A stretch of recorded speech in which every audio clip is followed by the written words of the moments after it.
30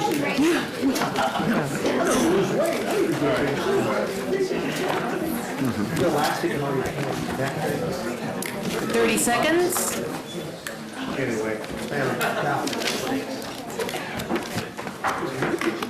Mike, invocation. 10 more. 10 amen. It'll be 10 more. Over now. Over now. Oh, I didn't grab a water.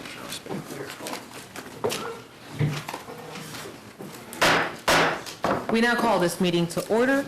If you could please rise if you are able and pay attention to Councilman Lesser for the invocation to be followed by the Pledge of Allegiance. Thank you, Madam Mayor. In honor of Veterans Day, I have asked, past Veterans Day, I've asked one of my favorite veterans to do the invocation. If Mr. Ledbetter would come up.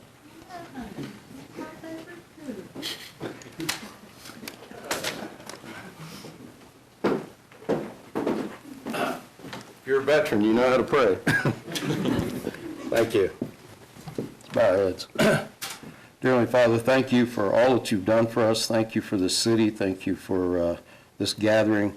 I ask that you bless it tonight and give us wisdom, give the staff wisdom, give the governing body great wisdom, and continue to bless and honor this city as we honor you. In Jesus' name, amen.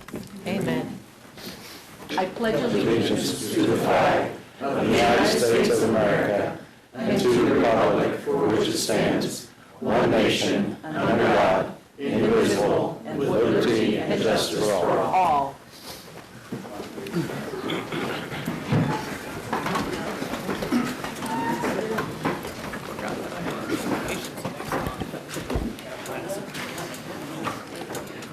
We now proceed with the roll call. Mayor De Lisa. Here. Council members Hiller. Here. Clear. Here. Ortiz. Here. Emerson. Here. Padilla. Here. Jensen. Present. Cohen. Here. And Lester. Here. We have no proclamations this evening. We do have some appointments, if the clerk would read.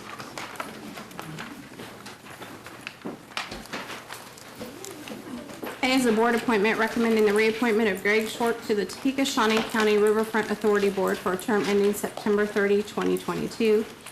B is a board appointment recommending the reappointment of Walter Shoemaker to the Topeka Board of Zoning Appeals to fill an unexpired term ending December 31, 2019, and a 3-year term ending December 31, 2022. We have heard the appointments. The mayor does not have a vote on this issue. What is the pleasure of the body? Motion to approve.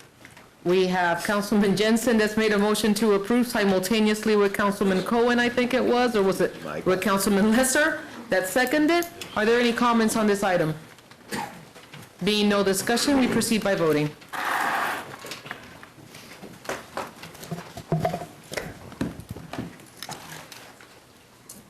We have 8 yes.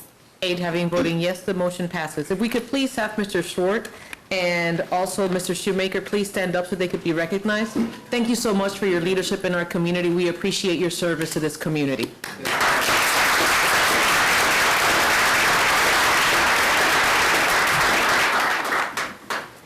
At this point in time, we move on to presentations in the agenda. The first one is going to be the development one. City Manager, take the lead. Thank you, Mayor. Director Finder will come forward and do the Development and Growth Management Quarterly Report.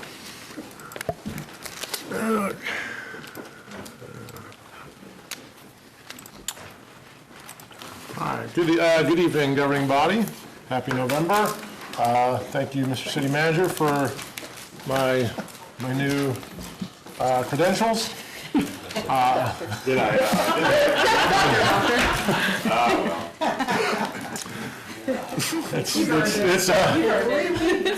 Yeah. It's the Cracker Jocks. Doctorate degree. It's in the mail. Well, thank you for having me. We're here to present the third quarterly Development and Growth Management Report, update you on some of the trends through the first 3 quarters of the year. If you are not aware, our overall building permit activity continues to be, no change here, continues to be way up, 9% over last year and 6% over a 5-year average. So we're tracking higher. Where we're really seem to be tracking is the types of projects and how significant the scale is for many of them. So our permit value, if for all of our permits to date or projected to the end of the year, would be $215 million. That would be the highest in the last 20 years that we've tracked this. So either way, it's going to be first or second of our last 20 years in terms of permit value. Some very large, significant overall projects in terms of commercial projects.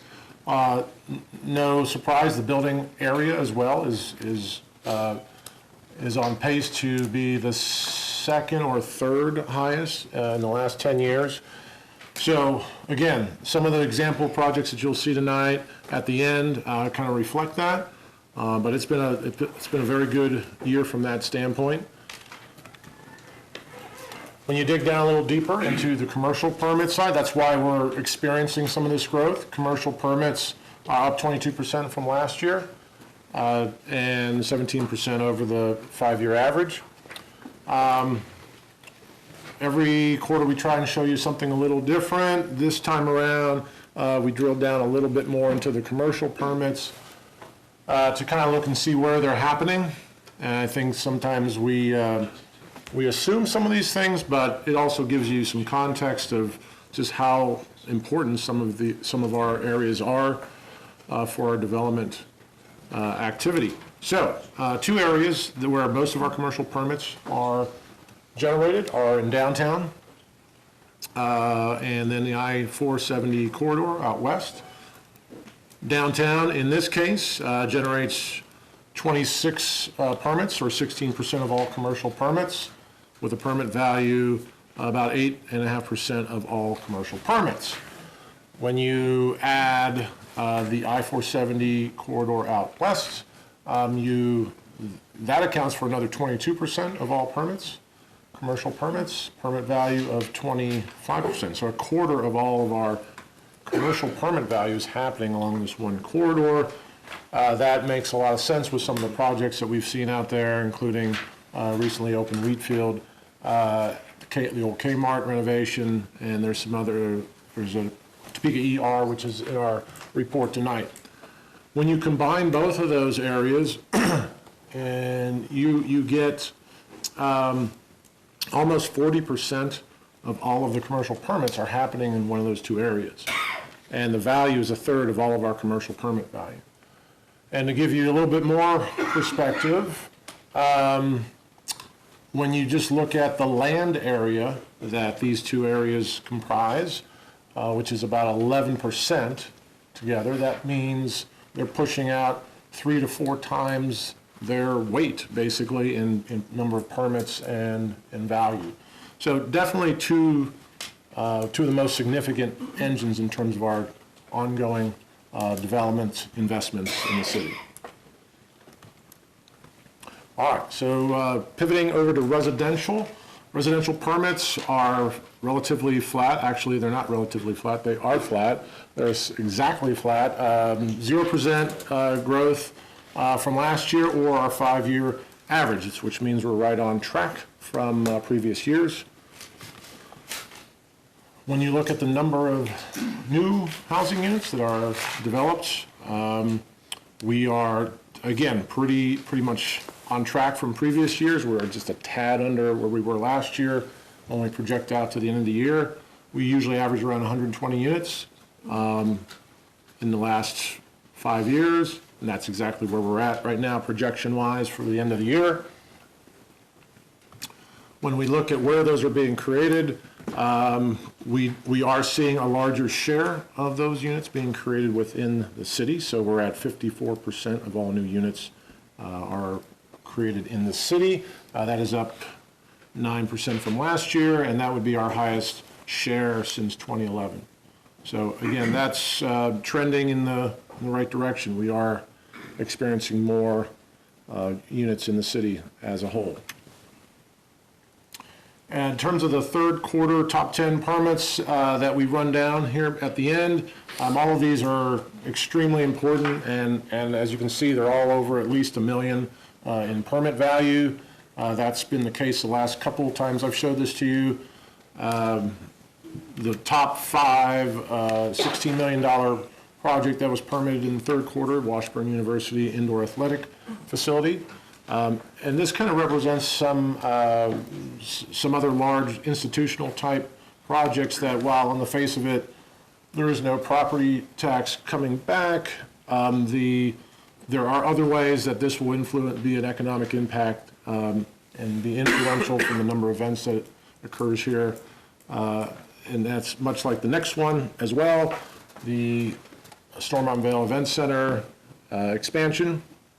Same kind of idea, huge project, as you all know about, will generate a lot more events, and but not spin off necessarily the property tax that you would see in other private developments like this. This is Spring Hill Suites in Wheatfield Village that got permitted this quarter. That's the fourth building in the Wheatfield Village, 4th out of 5 buildings in the Wheatfield Village development. This will have 85 rooms and some small conference and meeting space as well. So that's getting underway. Topeka ER, I mentioned earlier, at 17th and Arvonia is going up as we speak, just on the edge fringe of the mall. And then last but not least, we have, I think, the last McDonald's rebuild. I think we've got them all now. I'm not sure there's a McDonald's that hasn't been touched in the last 5 years. This is the South Topeka Boulevard one, and it is currently under construction, and I think this might be the biggest of the 4. So, so those are kind of the highlights of the third quarter. If you want to go look at this report or other previous reports, just Google DGM Reports Topeka, and you'll get a list on our webpage of all of those monthly reports as well as quarterly reports. So with that, I'll stand for any questions I can help. Bill, thank you so much for your presentation. Do we have any questions or comments for Mr. Fyander? Councilwoman Heller. We, a couple of years ago, did I think it was a replat for a subdivision on the city side of Urish. We've also done some other adjustments to some subdivisions that needed to be completed. Are we getting any progress on permits in those areas? The one on, when you say Urish, you mean Indian Hills Road, or, because that's Sherwood Park area? It was farther north than that. Oh, no, okay, Wrangler Ridge on 17th and Urish? Sure. Wrangler Ridge, sold. No, we have not received any inkling of a development forthcoming. Okay. Most of I will say we were expecting 2 prominent housing developments this year that have not come in. We still expect them to come in. Okay. Casson and Kansas Educational Science Park. So we would expect to see those next year. And the other, and some more some smattering of downtown lofts and things of that nature. And Yeah. then down near Mr. Henderson, there's some completion going on as well, right, the subdivision? Oh, Rockfire? Yeah. Yes, yeah. So we would normally, there's probably 4 subdivisions where we're seeing any new single-family home development, Rockfire, Horseshoe Bend, the one out on, Miller's Reserve, and we still get, in Lawrence Bay, there's still a few in there that are being done. Okay. So those are generally the main subdivisions we're seeing still. Thank you. Yeah. I periodically get questions about those, and had one just, I think, last week about the one on the Kansas Science Park, so Yes, good to hear. yes. Thank you. Thank you, Mayor. Additional questions or comments for Mr. Fyander? Seeing none, thank you so much for your presentation. Thank you. We now proceed to the second presentation, City Manager. Thank you. Next presentation will be done by Jessica Lemondola, our Director of Finance and Administrative Services. Good evening. It's nice following the planning report because they have some positive news. So looking at our total revenue citywide, revenue is up compared to the previous year. However, we're not meeting our budget, and a lot of that is in the general fund. So although the general fund revenue is up 0.6%, we have several of our larger revenue sources that are experiencing some challenges. Property tax is up compared to 18. The big one, sales tax, is down about 3.5%. And then franchise fees are also down. Water fees are down, with wastewater fees and stormwater fees up. All three of those obviously have a different revenue base, so different things are driving there.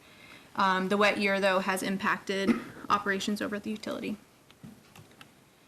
So I just want to spend a few minutes talking about sales tax. So that first chart that you see up top is comparing the first 3 quarters of 18 to the first 3 quarters of 2019. As you can see, the city is down 3.2%. There's several reasons that I think are driving that. We think the economy is part of it, mainly because 2018, the first 3 quarters were quite strong over 17, so we think 18 might have just been an anomaly. And then the other part, you know, the state disperses the city's amount 2 months late. And when they do rebate, so when a vendor has overpaid in prior years, they do a reconciliation with the state.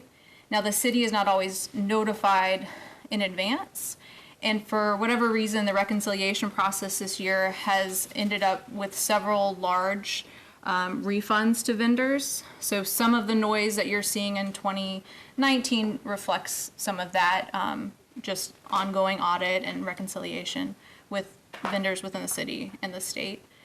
However, even if you take that out, the general fund would still be down, probably 2.5%. So that, you know, that just reflects the economy in some level.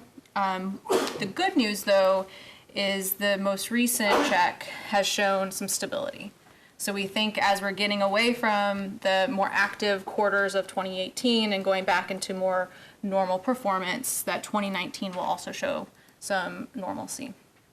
So if you look at the second chart, which is really what our budget staff is focused on at this point, these are just some of the basic scenarios that we're looking at for the last quarter of the year. So if the negative 3.2% continued for the last quarter, we'd be looking at a $1.6 million sales tax deficit. If we saw 0% growth, we'd still be looking at almost 1.3 million. If we somehow had 22.6% growth in the last 3 quarters, or the last quarter of the year, we would meet budget. So I think it's pretty safe to say that we're not going to meet budget. And so our budget team, they go through a process of looking at a rolling average, looking independently at the last several years, trying to take out the outliers. So the year-end projection is this somewhere in between the 0 and negative 3.2%. We'll probably see, I don't know, 1-2% negative growth compared to 18. But the good news is that slowed. So we think that it's stabilized. The revenue performance that Bill was talking about is going to definitely help year end. We're seeing year-over-year performance of about 600,000, I think, over last year, or at least over budget. So we have some revenue that are performing really well that's offsetting some of the negative performance. So then looking at total expenditures, citywide expenditures are up 4.4%. This includes all funds.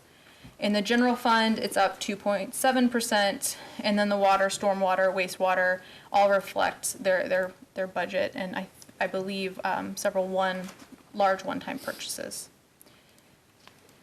In summary, although the general fund has faced challenges this year, the departments have really come together as a team, and we've we've tried to address this performance so that we end the year balanced. Revenues driven by economically sensitive revenue sources. And then on the expense side, as you remember, in the second quarter, we implemented a hiring freeze. And then in the third quarter, we implemented a spending freeze.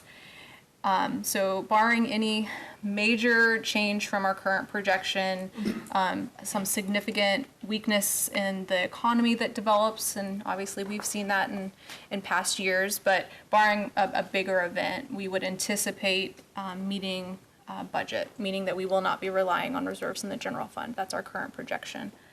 And I just want to really highlight that this has been a citywide effort. You know, every department has been asked to cut their budget.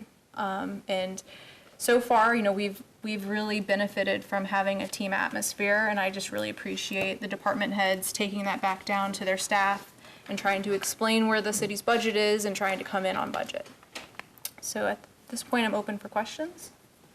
Jessica, thank you so much for this report. I think that it's worthy to be noted how much we appreciate the hard work that you and your team have put forth, as well as all the department heads, because it's been interesting. I mean, when city manager and I have had our monthly press conference for 2 months in a row, one of the big questions is what are we doing to mitigate the losses in funding that we have, how long the freeze is going to be, and what's going to happen. And thanks to the hard work that all of you have put together, we now are able to finish the year in the black, or at least, you know, like net zero.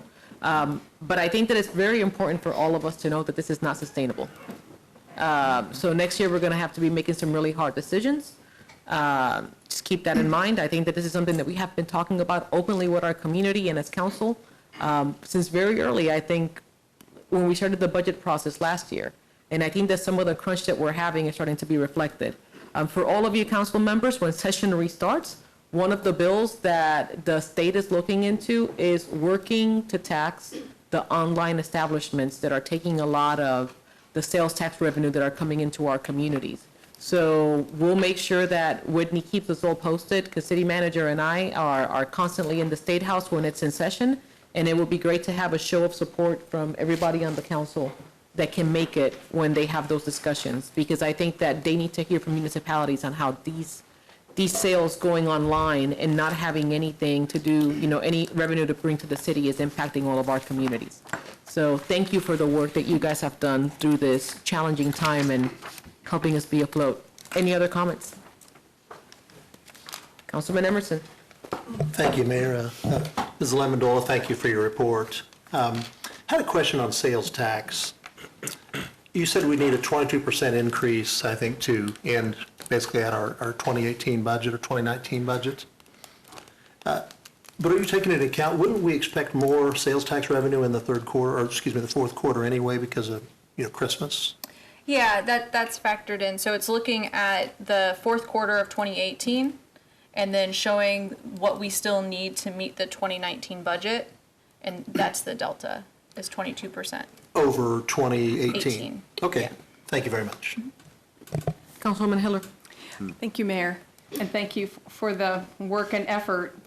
Could you refresh, I know you already were seeing this trending when we set the 2020 budget. So how do you see how that has evolved then to this point, looking forward to 2020? Are we okay for 2020?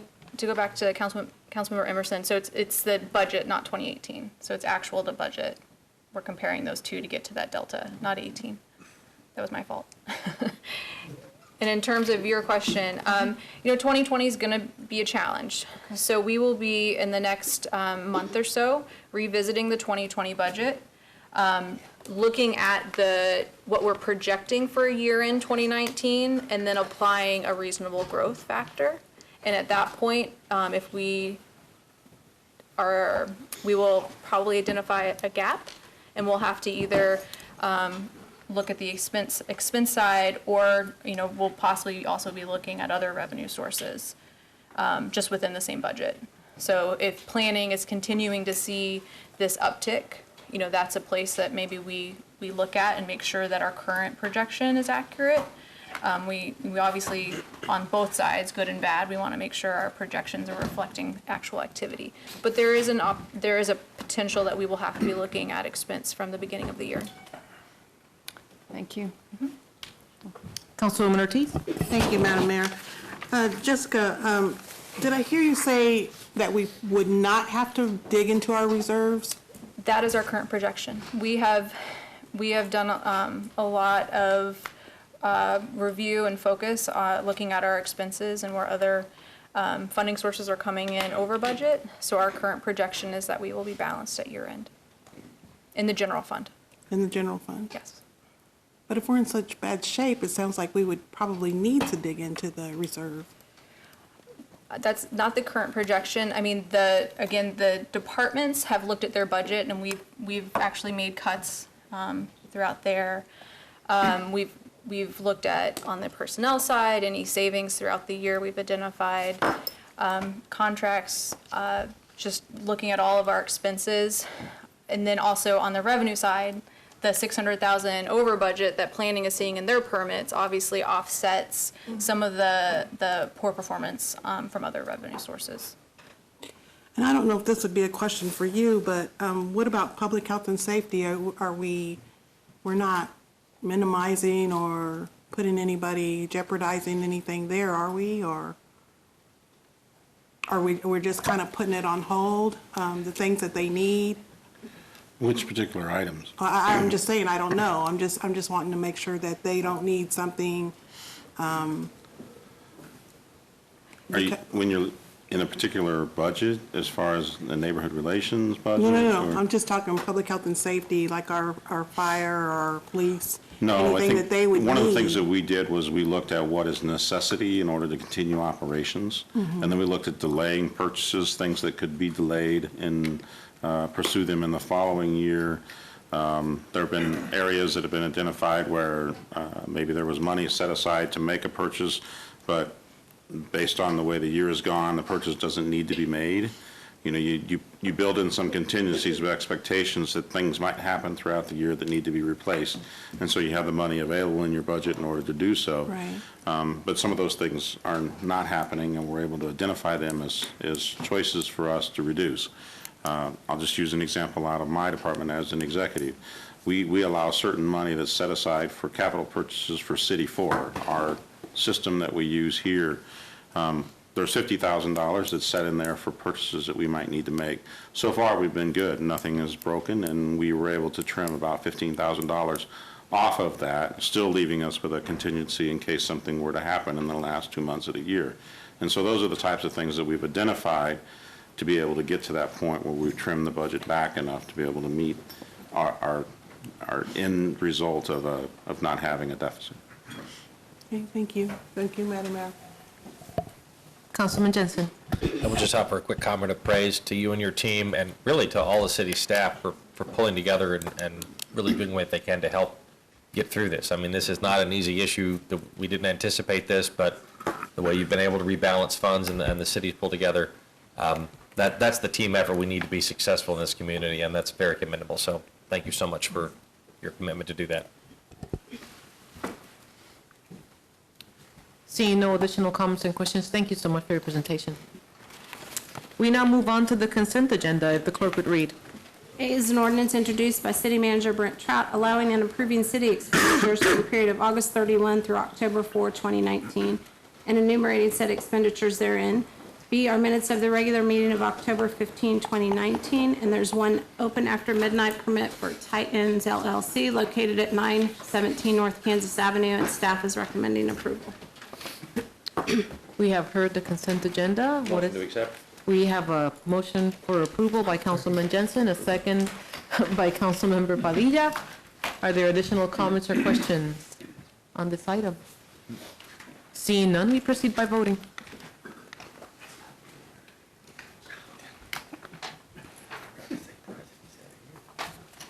We have 9 yes. 9 having voted yes, the motion passes. We now move on to the action items on the agenda. Item A, if the clerk would read. I have a question, Mayor. Yes. Thank you. I was just curious as to why 6C is not the first item on the list. wouldn't it be prudent to have that be the first item, and then the new council person would get to vote on the next two items?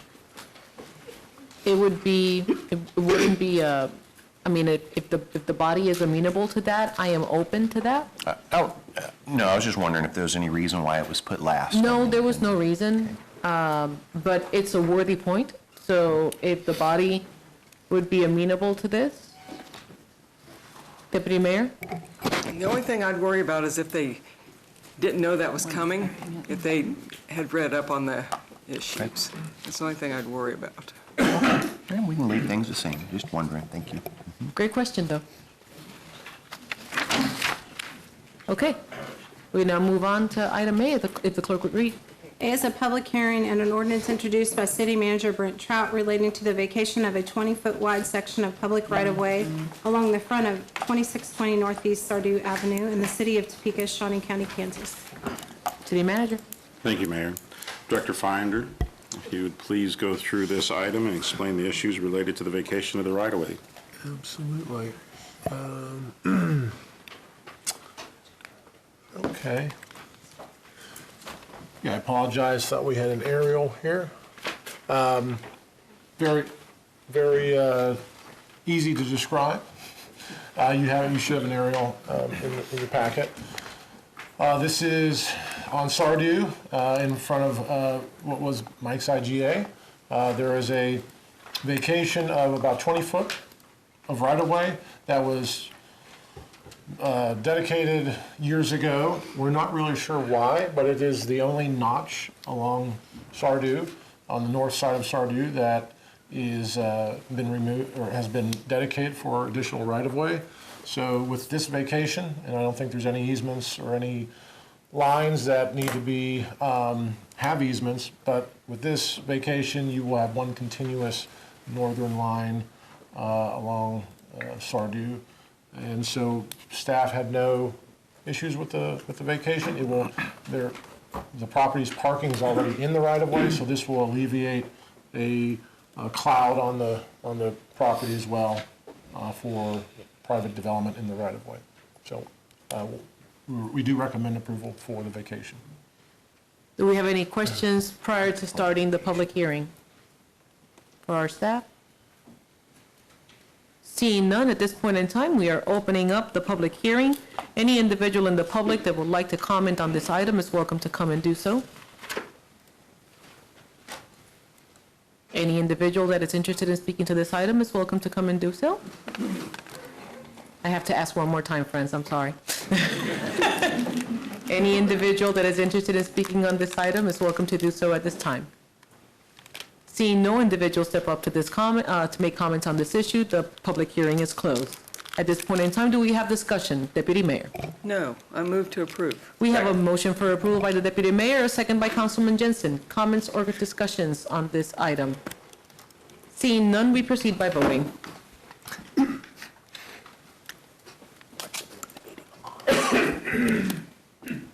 We have 9 yes. 9 having voting yes, the motion passes. We now move on to item B of the agenda. B is a resolution introduced by City Manager Brent Trout adopting a new flag for the city of Topeka. City Manager. Thank you, Mayor. So tonight, we bring forward the request to adopt the new city flag.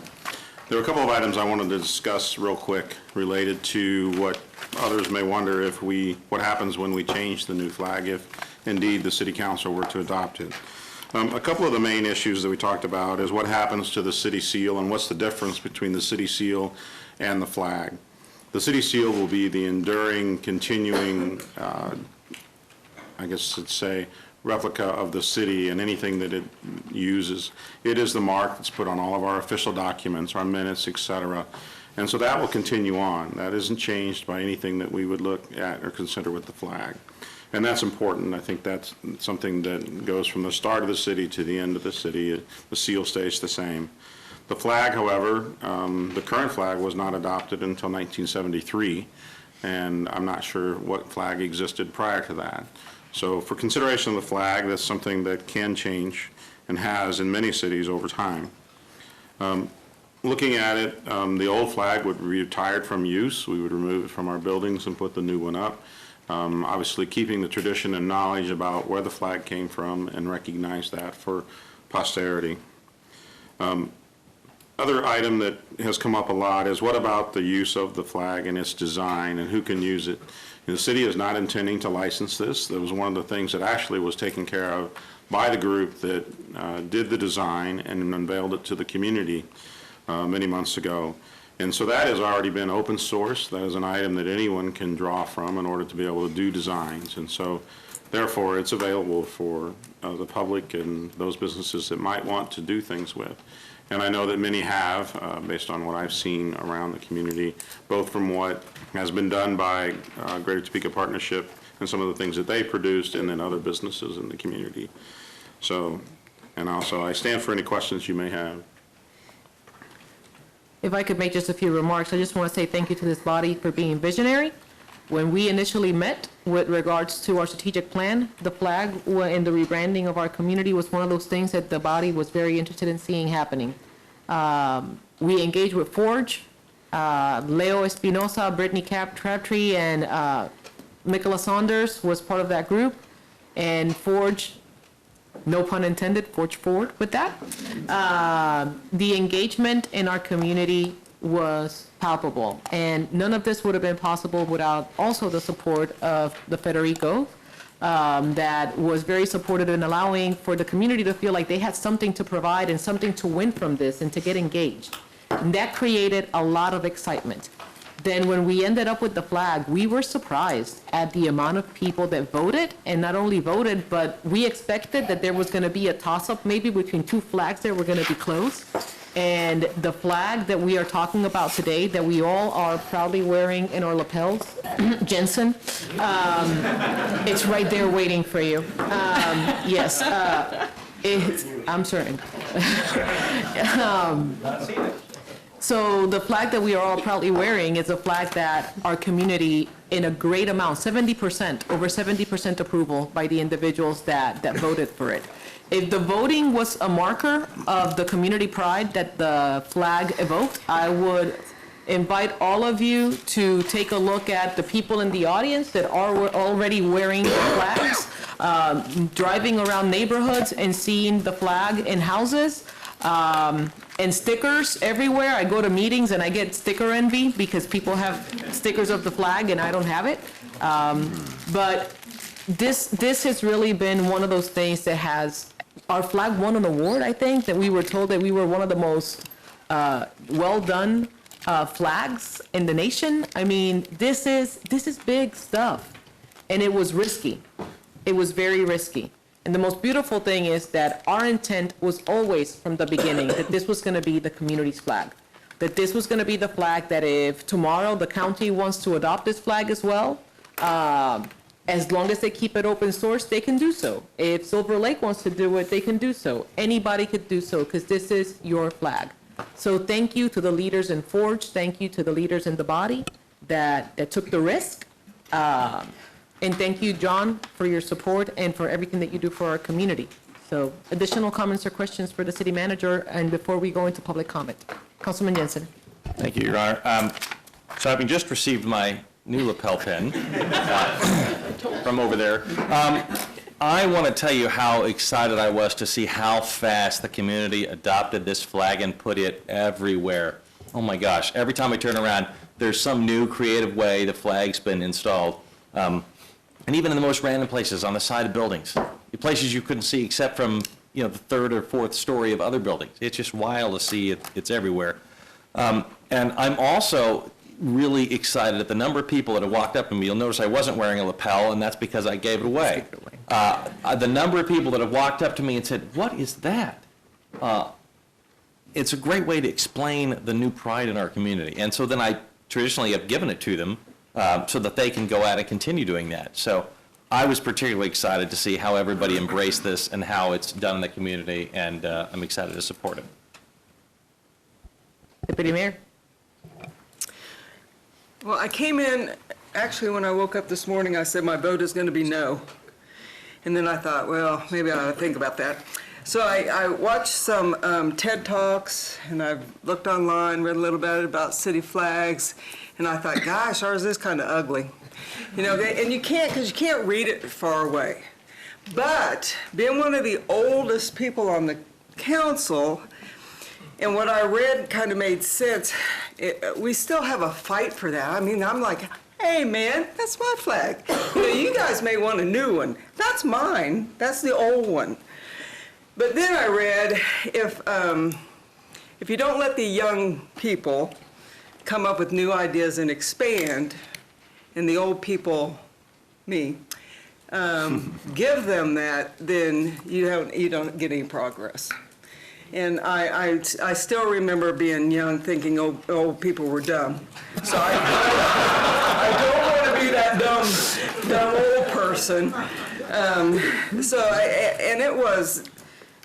I do like it. I just hope we don't come up with multiple personalities. I hope we don't have different things, you know, a different banner, a different seal, a different flag. You know, I don't want us to look like we're all over the place. But congratulations, I think it looks great. Thank you. If you all don't mind, we do have 3 individuals signed up for public comment. We'll continue our conversation afterwards.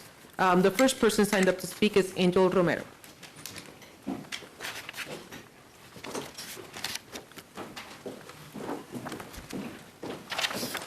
Good evening, everybody. I feel like I could just say ditto in a lot of ways to a lot of things that were just said. It is really exciting for me and the rest of the Forge folks and the other folks that are here in the room to speak on this issue tonight. You know, I've, as many of you know, serve as the chair of the board for Forge Young Professionals, and this has been an exciting project for a number of reasons for us to work on. Yeah, I've had the chance to be involved and to talk to this body over the last 10, 13 years about a lot of different positive movements forward for the community.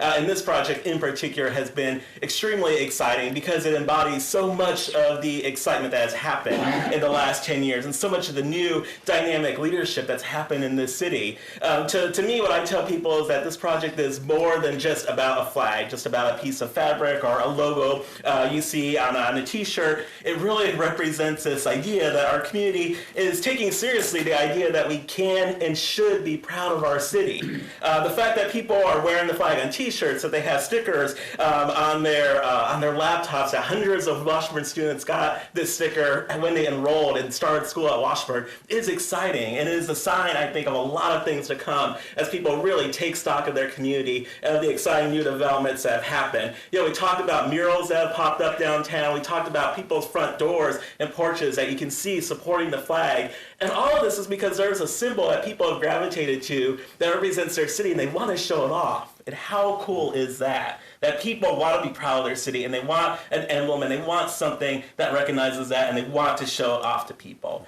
You know, what I tell people all the time is I am not naive enough to think that a city flag is going to solve all of our problems in the world, but I do think that is a huge, huge step forward. It's a manifestation, like I said earlier, of the really positive energy that's been powering this committee and driving a lot of really positive change for the last 10 years. There's hundreds, probably by now, thousands of people who've seen this symbol and who have really already adopted and gravitated towards using it for their own use. And so tonight, I just want to invite you to join your fellow citizens in doing so yourselves. So thank you so much for your support and the support of movements like this in our community. I think this is a sign of more to come in the future. So I think, as I tell people all the time, it is a really exciting time to be in Topeka. So thank you for your support of this initiative tonight.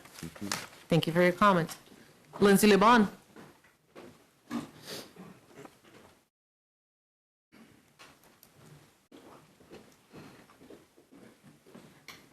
I just wanted to get up here and say thank you guys. To thank you, thank the artist, young and old, that submitted designs, that took the time to think about what it meant to represent their city, to the community volunteers that helped with this initiative, just to the community that has embraced it already, and just really thank you guys, and thank everyone out there. That's it. Thank you for your comments. Trey McPherson.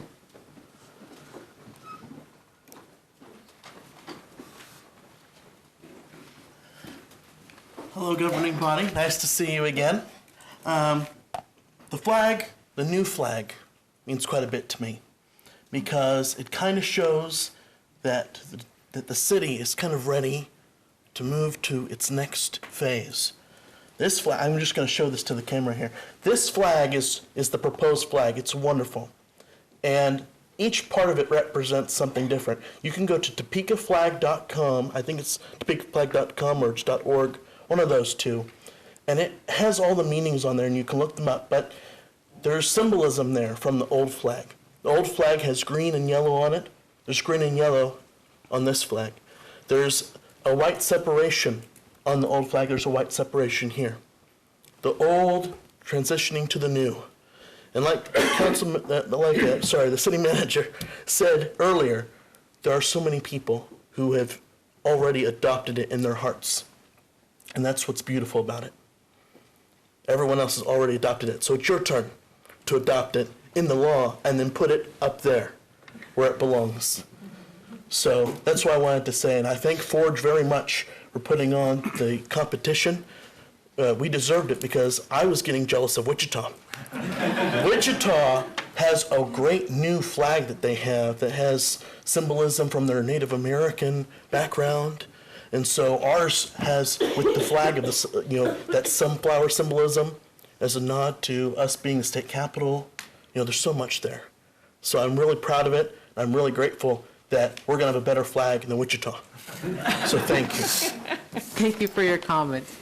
Additional comments from the body. Councilman Jensen. Madam Mayor, as the youngest member of this council and a proud Forge alumni, I will move for approval. We have a motion for approval. Do we have a second? Second.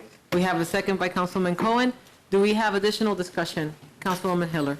Only one comment. I hope that Brittany and Leo are watching. Brittany's here. Oh, I didn't even see you. All right, good. Well, Leo out there in New York, is he tuned in, do you know? Yes. Good. Hi, Leo. Good work, everybody. It's been exciting. Thank you. Okay, Councilwoman Ortiz. Thank you. I like the new flag. I've heard a lot of things from people that don't like the new flag. I like the old flag. I've heard people say, maybe this can go side by side with our old flag. There was a process that was put together that we come up with a new flag, and the process was to come back to the council, which they have, and show us what some of the people have voted for. Not everybody's in support of this, and not everybody voted for it. And then we would vote on the flag. And I was very, very disappointed when I look up and there's T-shirts and there's everything flying around, that this is our new flag. I've heard it tonight, this is our new flag. If it's our new flag, why do we have to approve it? And so I kind of felt like we missed a step in there. They were to bring it back to show us what they had voted for and what we were so excited about. But now I kind of feel like it's rammed down my throat. This is the new flag. You should approve it because this is what we want. But not everybody feels that way. So when we have a process, we have to go through that process. It's just like, Mayor, you asked that it be put on the agenda so we could vote on it. But when I looked up and I seen we're giving away the key to the city, there's this flag.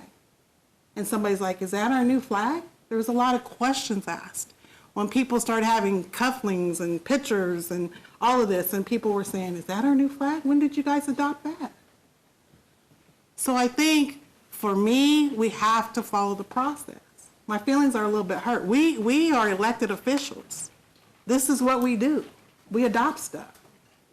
And I kind of feel like you have to adopt that. You have to adopt that. And I know there was a lot of people that voted for it, but there's a lot of people that don't support it. Matter of fact, I got an email today and said, why are you wasting your time on a flag when we have more important stuff to do? So with that being said, I probably will not support it, with all due respect. I think it's exciting, but I think we all need to respect the process of it, just like you asked that the process be respected to be put on the agenda. Thank you, Madam Mayor. Thank you. Councilman Padilla. Thank you, Madam Mayor. I appreciate Councilwoman Ortiz's comments. We do have guidelines and rules, and I think when we started this out, we made them very clear how it was going to happen. It wasn't a secret. I think the response to the voting opportunity made it clear that people were ready to make a vote. They weren't just sitting on their hands, waiting for other people to do it. They wanted to make their voices heard. And I understand that we are, in a sense, the policymakers. But we make policy, and my understanding is, for what we hope will be the best thing for the city, what the citizens of the city want. Not what we particularly want, not whether I like it or don't like it, but if my constituency likes it and it's good for the city, then that's what I'm here for. That's what they asked me to do, is represent them, not myself. And so I think this community has made it very clear they want this flag. And we're just giving it, I guess, our blessing, but I think the community has spoken for itself and moved forward. We're kind of lagging behind, but I think that the community made it very clear that this flag is something that they see as a part of the change that's happening in Topeka, and I will support it. Seeing no additional comments, we have a motion and a second, and at this point in time, we proceed by voting.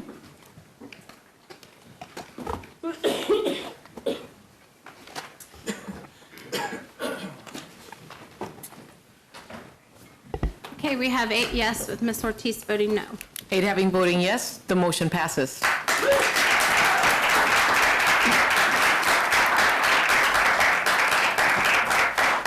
Thank you, Forge, and thank you for all the comments that were made tonight. It's important that everybody's voice is heard, and that's the beauty of government. So at this point in time, we move to item 6C, if the clerk would read. You guys can't leave. You're gonna witness something major happening. Y'all need to stay. I'm staying, does that Thank you, Trey. So is our people for running for council. C is selection of council member to fill the unexpired term of council district number 7. So at this point in time, I want to give a bit of a background of what's going to happen here tonight, so that everybody knows how the process will work. We have 4 candidates that have applied to be vetted by the city council. The term is not expired until the next election cycle, till 2021. Therefore, whoever gets appointed by the council at this point in time will be here for 2 years. The individuals will all be called in.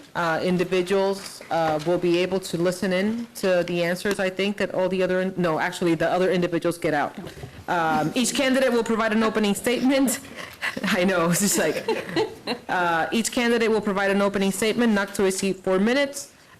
Each governing body member will have the opportunity to ask a question of each candidate. Interview questions will be asked in district order. Each candidate will be provided up to 2 minutes to answer each question.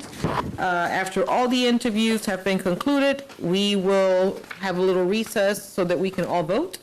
And then pending that there is no significant challenges at that point in time, we would then make our announcement.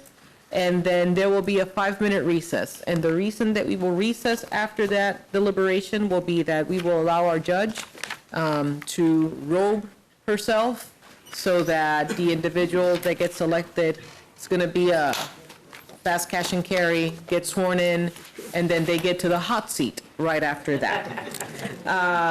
So in order for the balloting, in case there is a lot of questions and we don't have consensus, we will continue doing the votes over and over, and they will be tallied. So at this point in time, if no candidate receives 5 votes or more, the matter would be deferred. So there's also that possibility as well. So at this point in time, do the council members have any questions on the process? We wanted to make sure that everybody that's watching at home and the individuals that are here also know what the process is going to be. So at this point in time, the only candidate that should be in the room is Mr. Neil Dobler. The other candidates, if they could excuse themselves. Do we have a room for them or something? Huh? Did we provide a place for them to go? No.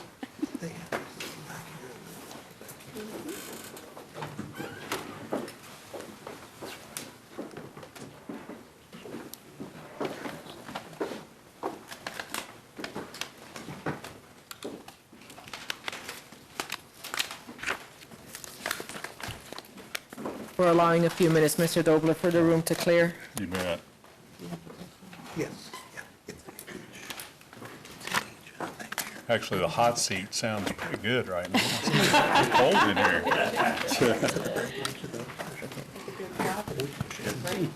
Yeah. Okay, so everybody has vacated the room at this point in time. Mr. Dobler, you have 4 minutes to make an opening statement. Thank you. Madam Mayor, council members, good evening. I appreciate the opportunity to be here tonight, and I'm excited about the possibility of being part of this team. I appreciate the time and commitment of the other candidates as well. I think all of us are here because we have a passion to make the city of Topeka a better place and want to be a positive force on the council. I'm here tonight because I want to continue to play a role in making Topeka a better community. Really want to do that for the generations that are behind me. I've been involved in this community, as many of you know, for, 30 years now, both as part of city staff and in numerous volunteer positions. In 2003, we had an inter-city visit trip to Oklahoma City. Came back with the idea of sales tax for infrastructure and economic development.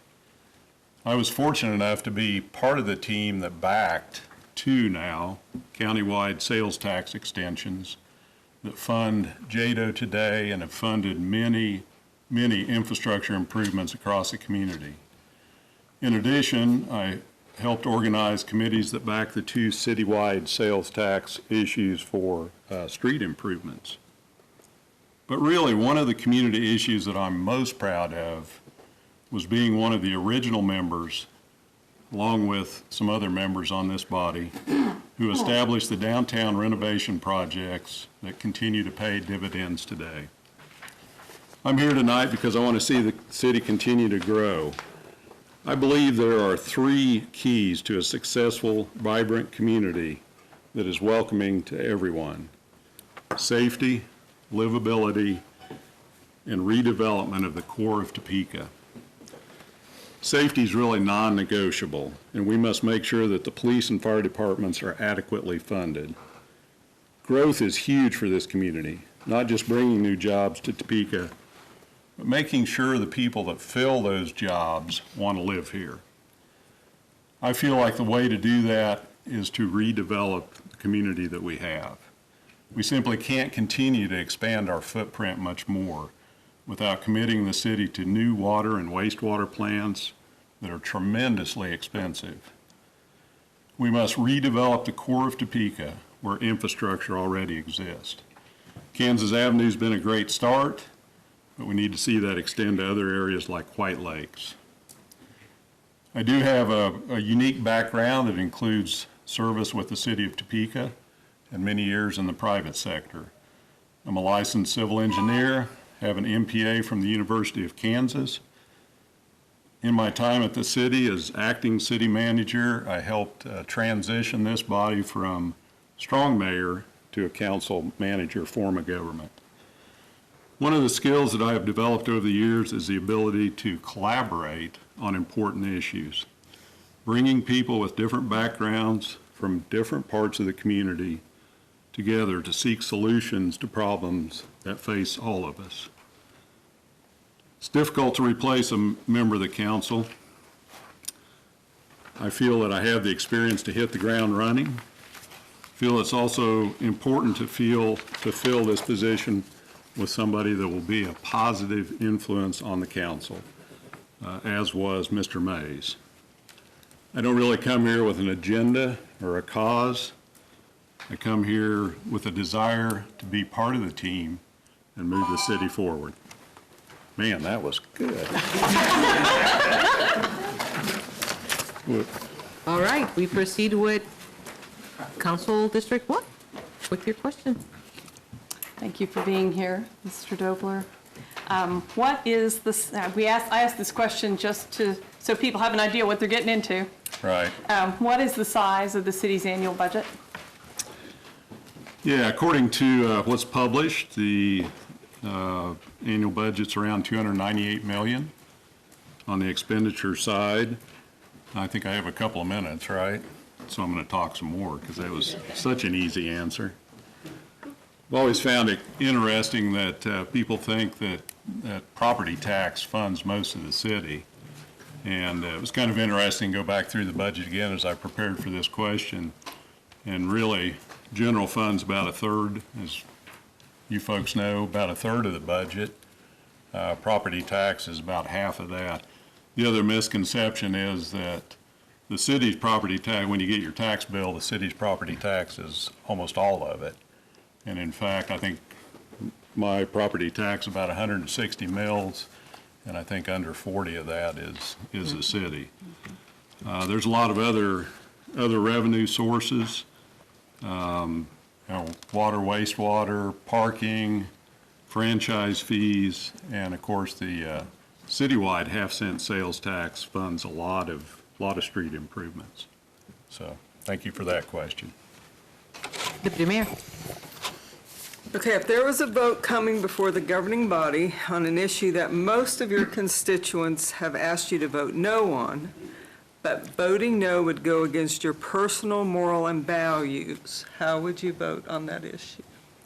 You know, this was really a tough one. I have the shortest answer. I have the shortest answer for this, but I probably spent the most time thinking about this one. You know, I thought a little bit about how I would go about deciding how to vote as a council person. Definitely look for input from constituents from District 7. Look at the impact to the overall city. And I'm guessing that 99% of the time that leads you to a pretty good decision. But I know there's going to be a few times when that personal moral compass has to be answered. And you know, in that case, I'd simply, knowing that I have to live with myself, would use that to guide my vote. Thank you. Councilor Ortiz. Thank you. Good evening, Mr. Dobler. Good evening. What is your understanding of the challenges and strengths of District 7, and what are the top 3 challenges you would like to work on first? Great question. I did spend a little time with former Councilman Mays a couple of weeks ago, and I got some good insight. He gave me some good insight about the district and some of the things that he's faced. You know, District 7's primarily residential, a little bit of commercial on the south side of 29th Street, a little bit of commercial and office. A lot of higher value residential properties in this district. People do pay attention to property tax. They pay attention to street condition and surprisingly snow removal. Didn't realize that was going to come up. So the 3 challenges that I probably have heard the most about, I hear about the condition of the streets, and one of the biggies is Gage Boulevard from 37th to 45th. I hear about the Shunga flooding issues, that some big flooding, gosh, about 10 plus years ago. That led to FEMA remapping, and that's been an issue for some people as far as insurance. And the other thing I hear about is the undeveloped lots at Lawrence Bay, where the city installed streets, sewers, water, and those areas have sat undeveloped for 10 years now. Strengths of the district, I really see 3 strengths. The constituents are willing to get involved, and that's a huge plus. They support infrastructure in that district, and they support quality of life issues, and all of those are important. So I think the 3 issues I would take on are the 3 challenges. Gage Boulevard, just making sure that project stays on schedule, working with staff on a Shunga plan, and doing something about the Lawrence Bay issues. Councilman Rivers? Thank you, Mayor. Good evening, Mr. Dobler. Good evening. Could you please discuss what personal and professional life experience you bring that will add value to our team? I'll give it a shot. I think a good governing board has a balance of individual strengths, and that adds to the strength of the council as a whole. I think my background in public works and public administration will add to that overall strength. I spent a total of 12 years in public works with the city of Topeka. Several years of that was department head, and back then public works was both public works and utilities. So it usually represented something in the neighborhood of $70 or $80 million of the budget, the entire budget. I do have a master's degree in public administration, and I'll tell you what, gosh, 13 years ago when we changed the form of government, and I got a call one day and somebody said, "You're going to be the next city manager." And it was a scary time, but a very enjoyable time, and that educational background helped tremendously. You know, I've worked on parts of probably 10 city budgets over my past career, including doing one complete city budget in 2005 and 6. You know, I've been in the private sector, been a manager, but I've also been on a lot of boards, nonprofit, governmental. Right now I've been on the chamber board. Right now I'm on the St. Francis Hospital board. Have been for about 12 years. Topeka Civic Theater, and currently I'm on the Metropolitan Topeka Airport Authority, so kind of a quasi-governmental board. And I've actually been a chair of most of those boards, so thank you. Thank you. Councilman Padilla? Good evening, Mr. President. Good evening. What is your understanding of the role you will play as a governing body member and the role the city manager will play in the city form of government? Yeah, I thought a lot about this one too. I really support the city manager form of government. I think that's the best format for this size city. You know, at this level, at the highest level, the city manager is really the CEO, and the council's a board of directors. Years ago, I had a professor at KU, John Nalbandian. I think some of you probably met John. He's retired now. He was actually on the Lawrence Commission, and he was mayor for a few years. But he had a saying that stuck with me. He said, "Effective governance is understanding that what gets accomplished by the organization is that which is politically acceptable and administratively sustainable." So, you know, it's really up to this body to format good policy, but it has to be something that can be implemented by the city manager and his staff. At the same time, the council's a little different from a board of directors. They are the conduit to the constituents, and ultimately have to make the hard decisions. I think as a council member, you know, my goal would be to work hard on policy and major issues and not day-to-day direction of the city. I think it's important to pass on comments, complaints, et cetera, to the city manager for a response, but not necessarily to go directly to city staff or department heads. At the same time, though, I'll do my best to work with department heads and others in the city just to get a better feel for the challenges they face. Thank you. Councilman Jensen? Good evening, Mr. Dober. Welcome. Thank you Thank for you. applying. What steps do you think the governing body needs to take in order for Topeka to be a more successful community in the future, and how are you prepared to help us achieve that? Thank you. As I mentioned in my opening statement, and I think I've probably already said several times, I think redevelopment of the city is the primary focus, at least for me, particularly that core of Topeka. It's really vital to the future of this city. Again, I was fortunate to be involved with the downtown redevelopment. Literally the back of the napkin stage where we drew out the first concept for downtown. It was a long time ago. Frankly, I'm still a little bit amazed about how much has been accomplished in the last 10 years. We need to continue to move to other areas of Topeka. I mentioned White Lakes. That entire area around White Lakes needs to be redeveloped.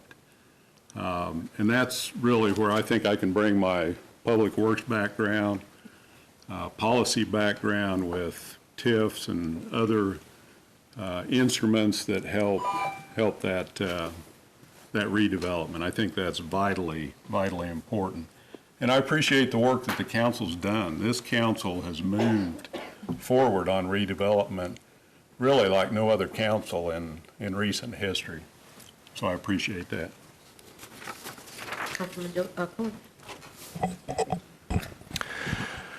A lot of things are changing in Topeka, and many of them for the better. And what do you see as the most important constituent concern for changes that are needed in District 7? Thank you. Again, the issues I hear about from my neighbors and others in the district are safety, streets, and taxes. But really, here's an issue that I hear about, and one that my wife and I live with, and that's how to ensure that Topeka is attractive enough in terms of jobs, housing, and quality of life that our 5 grown kids will either stay here or move back to Topeka. It's a major reason I got involved in the Capital District project. Took a lot of years, but I realized that the hard work pays off when my stepdaughter Emily, who lives in Overland Park, couldn't wait to get out of Topeka. A few months ago, started telling us where the cool places are to go in Topeka. She has an app, she's checking it, and she knows all the new restaurants. And she's talking just a little bit about what it would be like to move back to Topeka. That's progress. That's what we need. Thank you. Councilman Lester. Okay. At this point in time, the last question is mine, and the question is, as a council member, you would be both representing the city and your district, and sometimes that could be a difficult choice. So how do you intend on balancing this, and where do you think your focus would lie? Well, I believe a council person really represents the entire community first. Definitely listen to the constituents of District 7, very, very important. Bring their concerns and issues to the staff or council as necessary. And as I noted in a previous question, most of the time, I think the will of the majority of the constituents of District 7 will probably align with the rest of the community.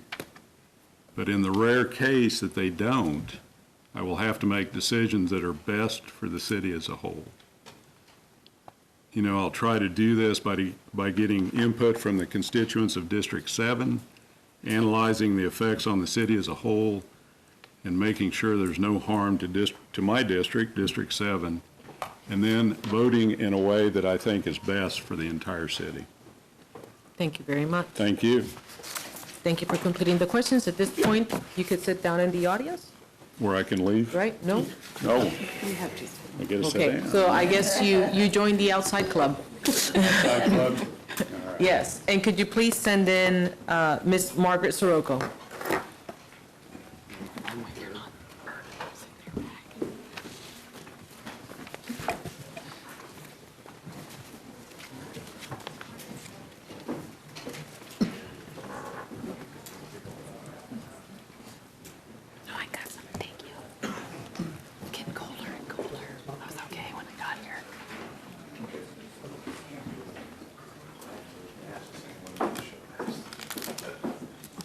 Take it. I won't ask it. Take it this way. We'll alternate.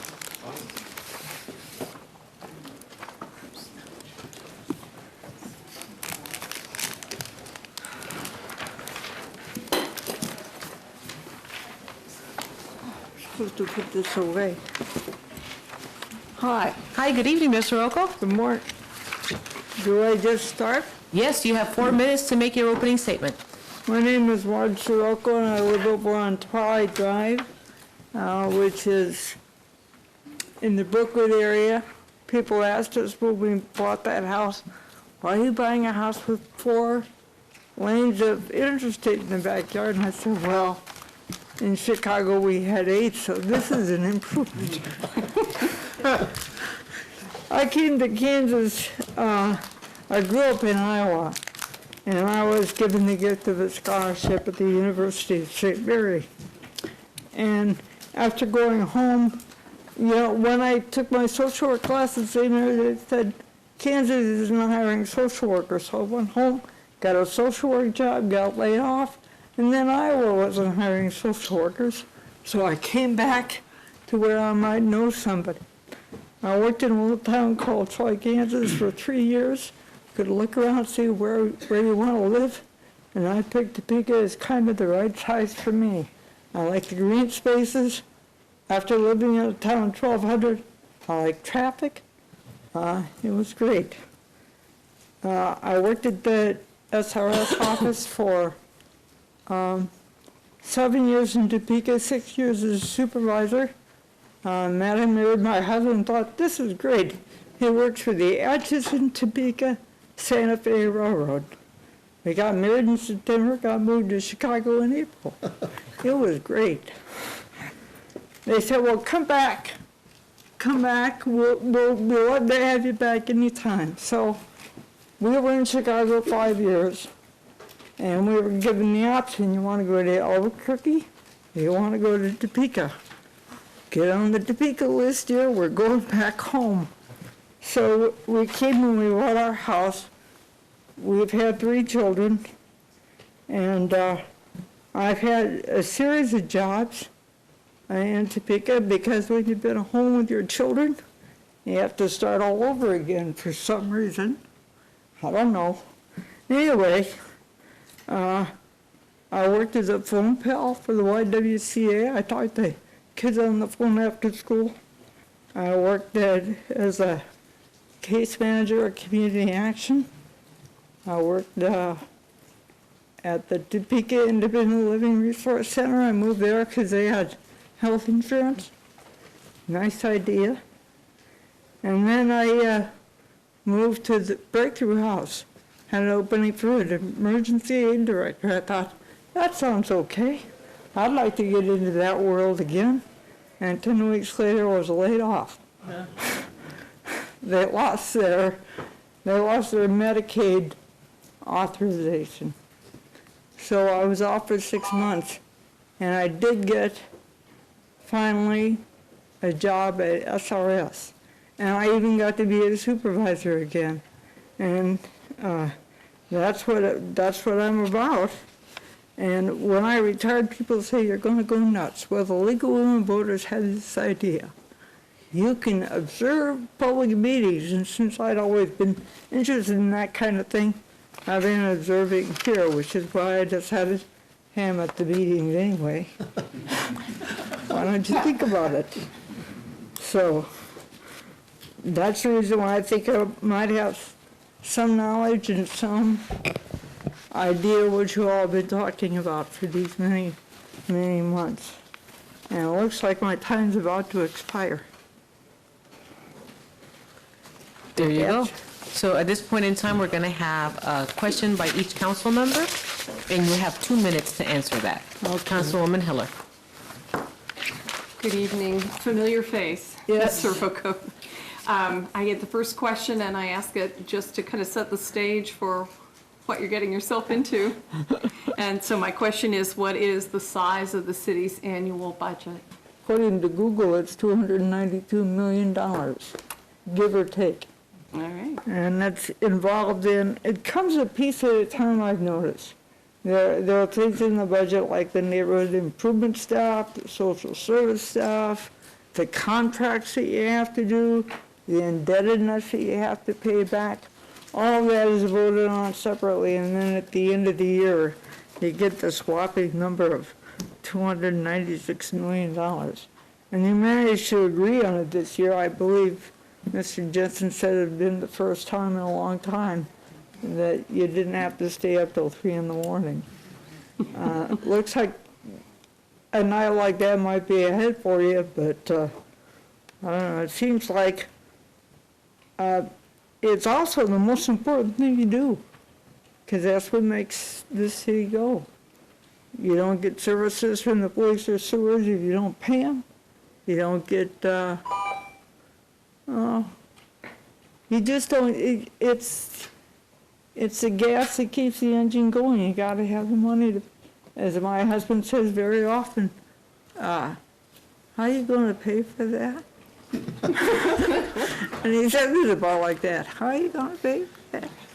So I think budget's important. I'm kind of interested in that sort of. One of the things they told me when I came to work in Kansas, it said, you'll be doing budgets. And I thought, oh, good, I can tell people how to spend their money. Turned out I was telling them they're going to get $108 a month and have a nice life. That's kind of what I did. Anyway, it was interesting. So. Deputy Mayor. Okay, if there was a vote coming before the governing body on an issue that most of your constituents asked you to vote no on, but voting no would go against your personal moral and values, how would you vote on that issue?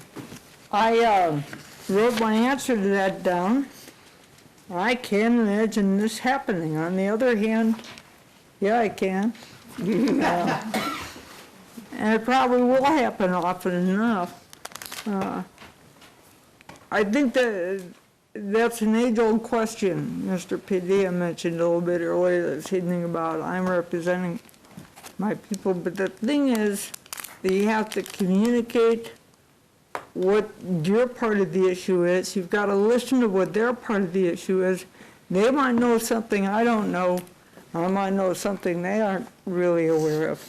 But if it really came down to personal beliefs, I think that I would have to weigh out, am I going to let it go this time or not? I suppose on occasion I might not let it go, but I can't imagine when that would be, why that would be so difficult.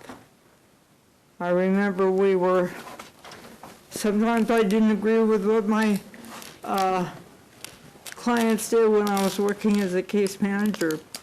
On the one hand, on the other hand, it was their life. I'm just telling you that this is not a real great idea. Well, I could say things like, how's that working for you? But in the end, I had to stand back and let it be, and I suspect that might in the final analysis, that might be what an issue like this would be. You know, it's never easy to raise taxes, never easy to find money. There doesn't seem to be much laying around. So push is going to come to shove somewhere along the line. Thank you. Councilwoman Ortiz. Thank you. Good evening, Marge.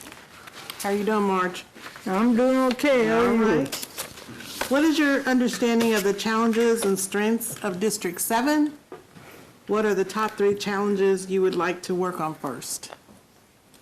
Well, in District 7 seems to be a pretty stable neighborhood. There's been some, in my part of District 7, which is, I think, schizophrenic because the 470 goes right through the middle of it, which is kind of fun. On my side of 470, there's some apartment buildings being renovated, and that's going well. We got a new sewer on our side of the street. That was great. I was coming home one day and there was a guy pulling a manhole out of my front yard.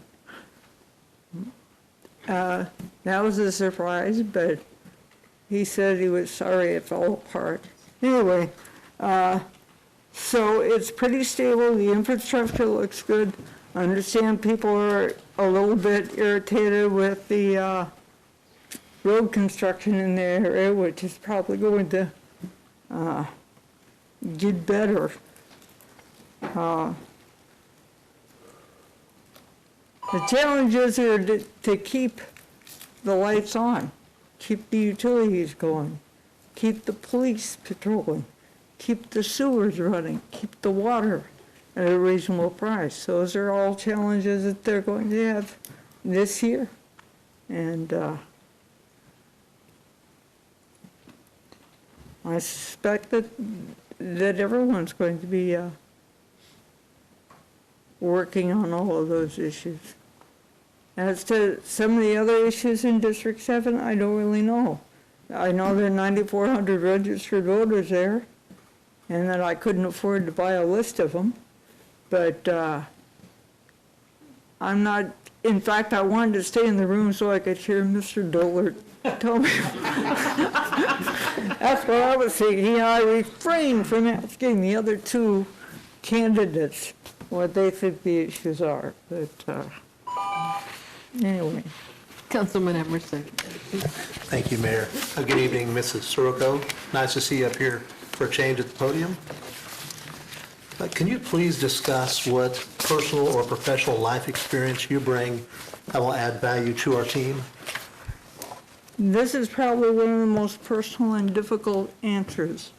I can only say that when I came back to Topeka, from Chicago, the reason that I didn't go back directly to SRS, although I did go over there, and I said, I'd like to go back to work at SRS. And they said, do you type? I said, never had to type for this job before. Do you type? Those are the only jobs we have. And I kept saying, I don't type. They said, well, we don't have anything for you. Now, I must have sounded like a real snob in the way I said, I don't type. I don't type because I have cerebral palsy and I can't type. And I should have said, you don't want me to type. That's not what you want me for. And it's the only time it's ever been a problem for me in my work life. But I did find some other things to do. I found 501, I was a para for them.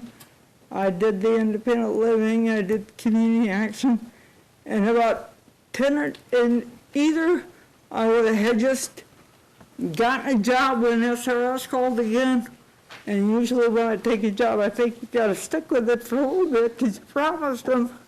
So finally, at the end, after I'd been laid off at Breakthrough House, they were looking for people that knew the community so they could make referrals. So in a way, it worked out pretty well for me in the end. But again, it's the only time I've ever had trouble with CP because with the way it affected me, there were a lot of things I didn't want to do, and so I couldn't. And I thought, well, okay, I don't want to do that anyway. Thank you. Mr. Padilla? Thank you, Mrs. Well, as you're a frequent visitor here, you probably have an answer to this. What is your understanding of the role you will play as a governing body member and the role the city manager will play in the city's government? Well, I understand that you set policy and the city manager implements it. Sometimes the city manager proposes and you dispose of it one way or the other. He has a good idea of what's going on day to day, which I'm not sure the city council needs to do. But there are some things that you want to know about ahead of time. There's a cabling issue where you say, the city manager will decide and say, yeah, but we want to know what you decided. So we want a list of who you did this with. And then there are things that come up with the city manager can't handle, like some suits, personnel problems, purchasing problems, those kinds of things. You both have to work on those things. And then you have to keep talking to them because if you want to know if your constituents have a problem in one area or another, you need to be able to go and talk to somebody in a city government. But I think it has to be a communication back and forth, both ways. And in the end, the council decides, and the city manager smiles and says, okay. Thank you. Councilman Jensen. Good evening. Thank you so much for being here. What steps do you think the governing body needs to take in order for Topeka to become a more successful community in the future? And how are you prepared to help us achieve that? Well, again, you need to maintain basic services. You need to be sure that the doors are open and stuff is happening, all that stuff.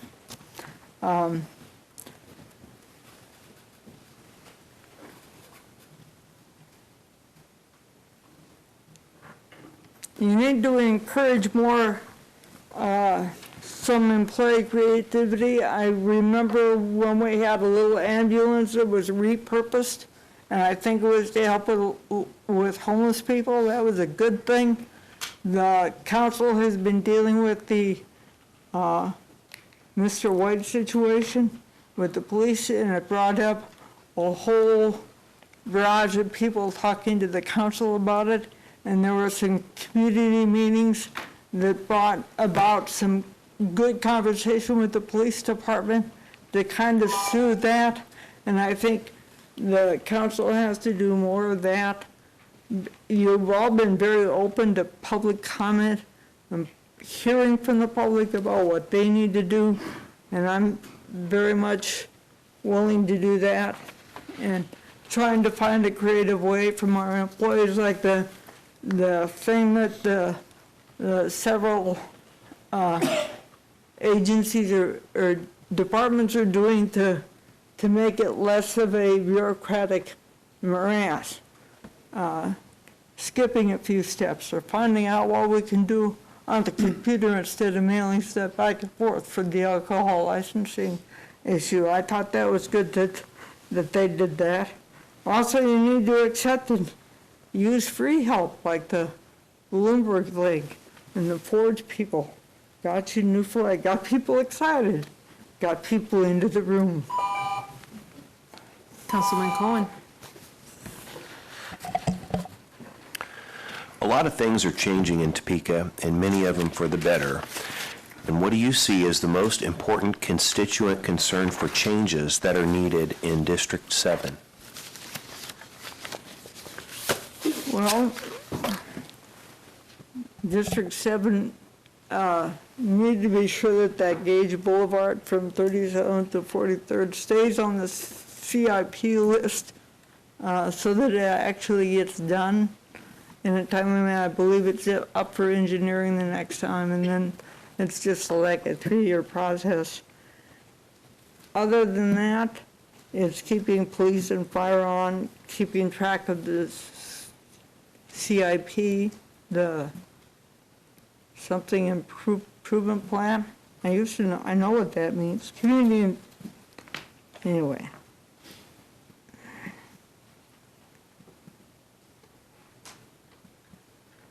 And I don't have anything else. That's kind of a, I guess I will be as supportive as I can of the good stuff that's happening, particularly the free stuff. I did get, I did find out about smoke alarms. And I have 3. Got my vote. Anyway, I'm sorry, I didn't do 2 minutes worth on these. Councilman Lesser. As a council member, you represent your district in the city. Please discuss how you will balance this. Are you more city-focused or district-focused? I don't understand how you could be separated that way. We're all in this together. I know that if there are crime problems over on the east side, we have to address them as best we can. That's good for District 7. I know that when we put in Wheatfield Village and you did the work on 29th Street, that's good for the city. And it's great for District 7 because it makes good stuff close by. I need to stand up for my constituents when they call me and let me know what they need. But until I hear from them, and I expect I will, I'm told I will, if I should end up in that illustrious seat. But I do need to bring those things to the fore, but I also need to remember that we're all in this together. It's no red-green thing. It's just the way I've figured out how to manage things, you know. The right hand needs to know what the left hand is doing, and they need to help each other do it. So. Mr. Rocco, thank you so much for your question, the answer to your questions.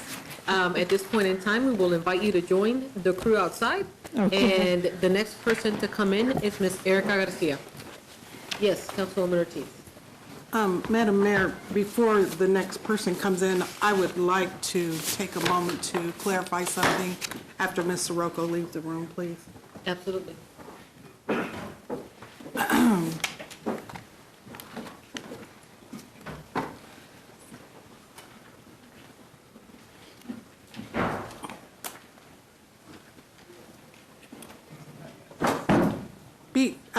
I just want to make sure that we are aware.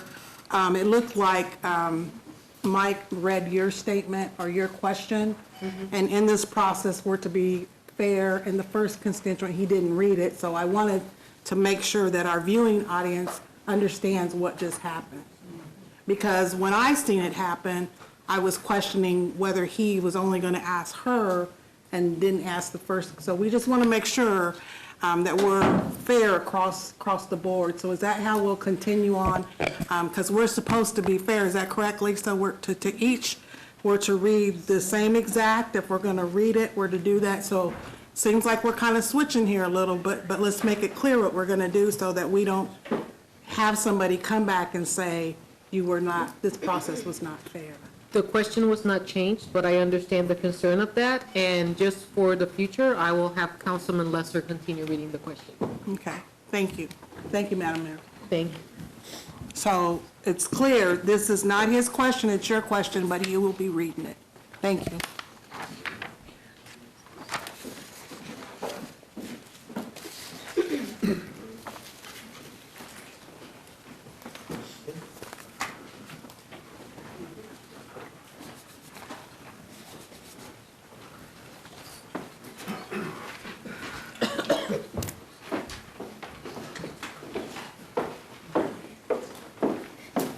Not intimidating at all. Okay. All right. Good evening, Ms. Garcia. You will have the opportunity to make an opening remark of up to 4 minutes. Yes. And then after that, each council member will then ask you a question, and you will have 2 minutes to answer each question. Sounds great. Starting, okay. All right, good evening, everybody. First of all, I want to say thank you for everybody for being here. I appreciate your time and consideration. My name's Erica Garcia, originally from South Texas, so most people I know are from South Texas. I don't know a lot of people here in Topeka, and so I wanted to share with you guys that it's been a pretty fun and interesting experience ever since I told many of the people I've known my whole life that I'm running for Topeka City Council. Some of the things that have happened since then, people took that as a moment to decide to share with me the person they believe they've always known, the person they think they see in me. And I felt like I wanted to share some of those things with you guys tonight. A guy I went to elementary school with said he remembered competing with me on every single assignment. English, math, science, it didn't matter. We both wanted to be the best. I was better, but he was good. But he said he also remembered that when we were in about second, third grade, I proclaimed I wanted to be the first woman president. Mind you, this is like 1992. I don't know how many young girls were talking about this, but I was doing that in the second grade. So clearly I've always wanted to be a part of some level of government. Then the next person I talked to was my pre-cal and calculus teacher from high school. And she reminded me that on November 12th, coincidentally, 2003, I was in a pretty bad accident where I nearly lost my life under an 18-wheeler. I broke my neck. And I was in her calculus class at the time, and she says, Erica, you're the same young lady who could have been at home for months during your senior year in high school, but you said, no, doctor, give me permission to at least go to my calculus class so I can pass my AP calculus exam. It's like, oh, wow, I really forgot all about that, but you're right, that was me. And so, felt like sharing that with you guys tonight because I want you to know that when I have a goal, not even an 18-wheeler can stop me. Okay? So then I got to thinking, and I remembered that I went back to that very same high school that I was on my way to when I had my accident, and I taught for 4 years. And a young lady that I taught, her name was Gina Briesman. She's a pharmacy tech right now. She'll be a pharmacist pretty soon. She came to me one day and said, she had to write a paper for her English class about somebody who inspired her. And I was really, truly humbled when she said she chose me. So, just want to share that with you guys because the person that she saw in me is who I strive to be. I don't know if I'm always successful, but that is who I strive to be. And as a member of the city council, should I earn the seat, that's the person I would strive to be. Somebody who can inspire young ladies in this community, or young men, it doesn't matter, and somebody that is a leader. That would be the character that you're voting for tonight, should you choose to vote for me. Thank you for your statement. Councilwoman Hiller. Welcome. I've got the shortest question, but I'll still make sure I read it right. I like to kick it off by just seeing if you know the answer, but also kind of laying out the scope of what people are signing up for. And so my question is, what is the size of the city's annual budget? Well, I found that the operating budget is $319.1 million, and I took it a step further and I said, well, how much money is that per person? So I looked up the 2017 consensus and found that it was somewhere 127,000 people or somewhere in that range.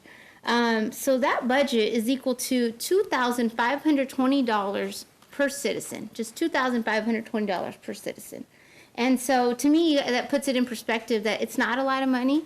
It is a tight budget, and this council and the city manager and everybody and the entire staff are very responsible for maintaining that budget and making sure that people's finances stay where they want them to be. So I also took the time to look up the capital budget. Shows that this year was $75.16 million and last year was $126.16 million. I'm assuming that is due to the amount of projects that were happening in the past, and I suppose we're bringing that down a little bit. Next year's is a little bit lower. So I think that makes sense, right?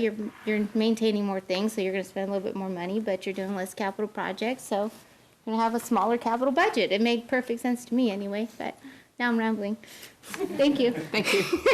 Deputy Mayor.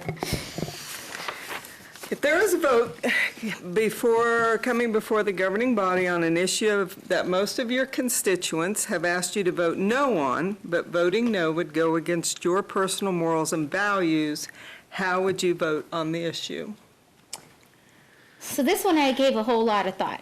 I think this is tough, this is interesting, but I think the thing that we'd have to remember is you are a representative of a body of people. So I think I would have to put myself aside, consider all of the facts. I need to give both sides of everything its due diligence. I would need to study the facts, make sure that whatever decision is being made is for the greater good of the community, and with that, also make sure that your constituents are educated on the issue, because sometimes that major disagreement is just that people don't know or understand every single side of the issue. So I think it's important to educate yourself and your constituents on the issue, whether it's through neighborhood associations, social media, whatever it might be, whatever avenues you have.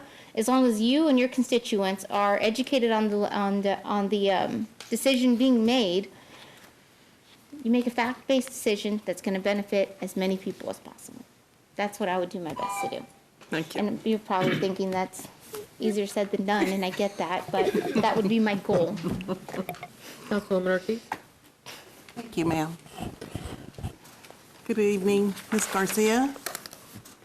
Good evening. I'm gonna need you to breathe here. It's all right. I need to calm down.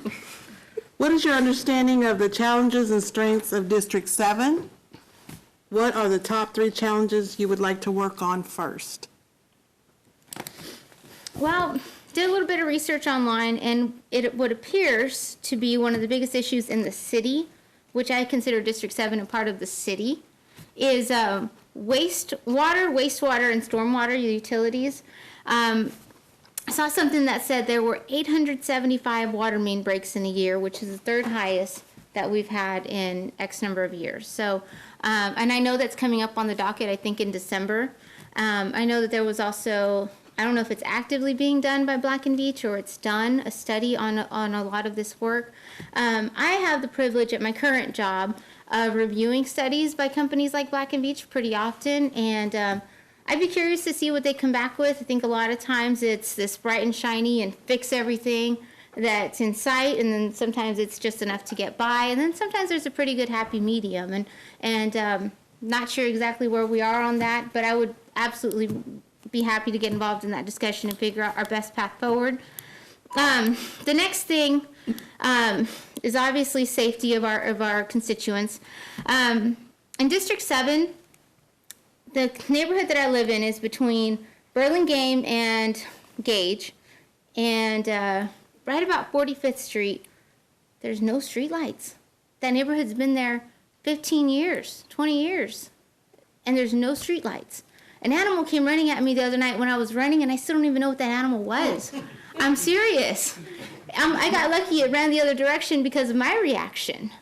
And then also 45th Street between Burlingame and Gage needs a sidewalk. There's a lot of pedestrian traffic there, and it's dangerous. Every time I'm driving through there, that's what I think about. And then lastly, crime. I don't know the answer to this, but 2 people were shot just today. I mean, it's sad. I mean, we see it in the news way too often. I know Mr. Padilla has years on the police force, and so I would probably look to him and figure out where our best answers lie there. But obviously, that's something we need to work on. Councilman Edwards? Thank you, Mayor. Good evening, Ms. Garcia. Good evening. Can you please discuss what personal and professional life experience you bring that will add value to our team? Sure.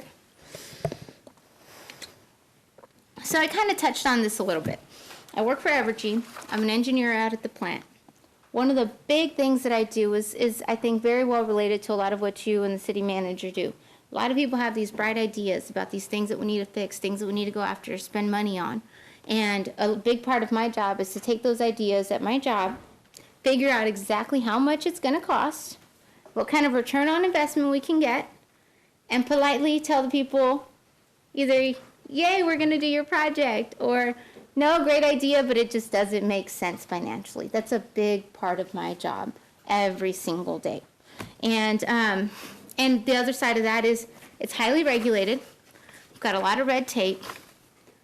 Every single dollar has to always be accounted for, and I think that's very well related to the world that you're living in here. Aside from that, I kind of touched on this too. I was a teacher for 4 years. I taught kids of all walks of life. I personally myself have faced at least some level of adversity in my life, and I think that you are also sometimes faced with issues that require a certain amount of compassion and understanding and humane solutions. And I think that I have enough life experience to understand not everybody has all the same opportunities, and sometimes you have to help people build a bridge from where they are to get them to their best and where they need to be. So I think that those 2 experiences combined could very well be helpful on this city council. Thank you. Thank you. Councilman Padilla? Thank you, ma'am. Good evening. Yeah. Good evening. What is your understanding of the role you will play as a governing body member and the role the city manager will play in the city's form of government? Well, I think the answer to that is 2-part. So the city manager, I think from what I understand, he's going to propose the budget. The city council is going to review it. And I think you're going to have to, at some level, trust your staff, understand his level of expertise in the job that he's doing.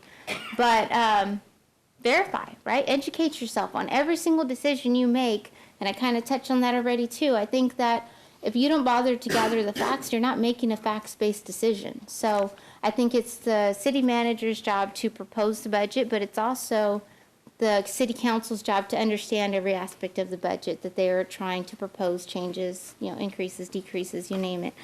And then aside from that, as the role of the governing body, I think it's more than voting on ordinances, resolutions, things like that. I think that you have to remember you're a leader. Everybody's got their eyes on you, right? I think that aside from making well-informed decisions, I think you need to come up with actionable solutions.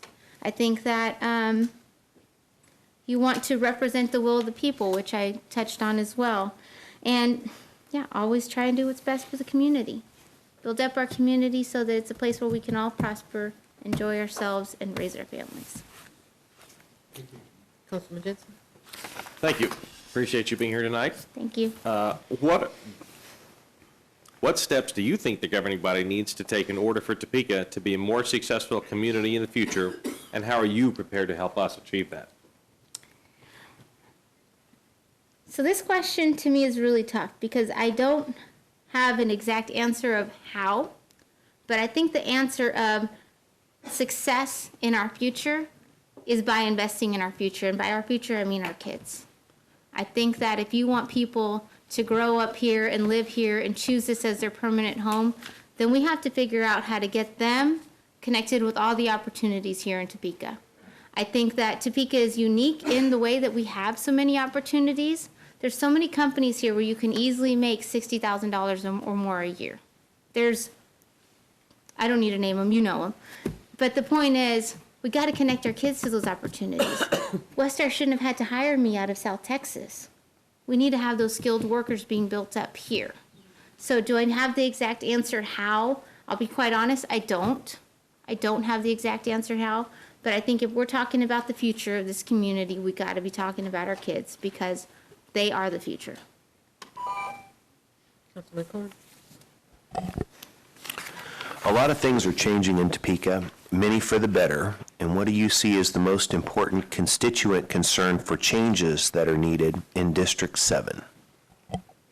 Well, I think most of you have been on the city council for the past few years that I've lived here and many years before that. And I think most people know that in the 2000s, there wasn't quite the change that we've seen in the past 3 to 5 years, right? We've built up, we've talked about a lot of these capital projects. We've done a lot of work so that people can have fun here, right? When I first moved here, I was looking for a place to have fun, like just go have a Bloody Mary and mimosa on a Sunday morning, and ended up at the Celtic Box with this beautiful view of the Capitol building. It was a beautiful afternoon, and the city was dead, and that was about the only option I found online.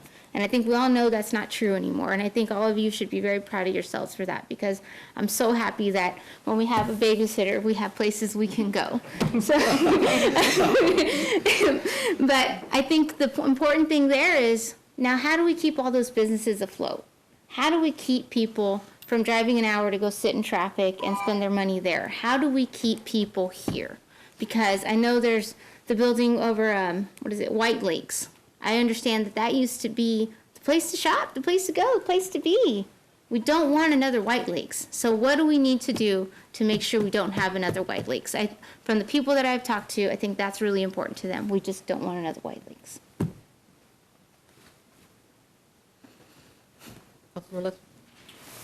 As a council member, you represent your district and the city. Please discuss how you will balance this. Are you more city-focused or district-focused? Well, first of all, I think we're always going to be trying to do the right thing for the city as a whole, right? And I gave this a lot of thought, and here's how I see it. At the plant that I work at, the boiler, the turbine, the generator, those are the most important parts. If those things aren't running, nothing's running, right? Guess what I work on? I work on our air quality control equipment, which is the back end. Clean up the flue gas is what I do there. And there's a lot of times that there's changes being made to the boiler and to the generator and the turbine. And I feel like you can look at that as District 1, your city within a city. And those things are great and will increase efficiencies by some of the things that we're doing there. But every once in a while, there's a decision happening there that could negatively affect my air quality control equipment. That's when it's my responsibility to stand up and say, no, you're not going to do that to my equipment. And I think that's the way it would work. I think I would focus on the city overall. If it helps the city, it helps the city. Fantastic. And unless it's going to hurt District 7 in some way, shape, or form, I think I'm going to be signing up for anything that's going to help us all overall. Again, be a prosperous community where we can raise our families. Well, thank you so much for the answer to your question. At this point in time, we would invite you to join the group outside. Sure. And we are going to interview the last candidate. All right. Thank you all for your questions. I really appreciate it. Thank you.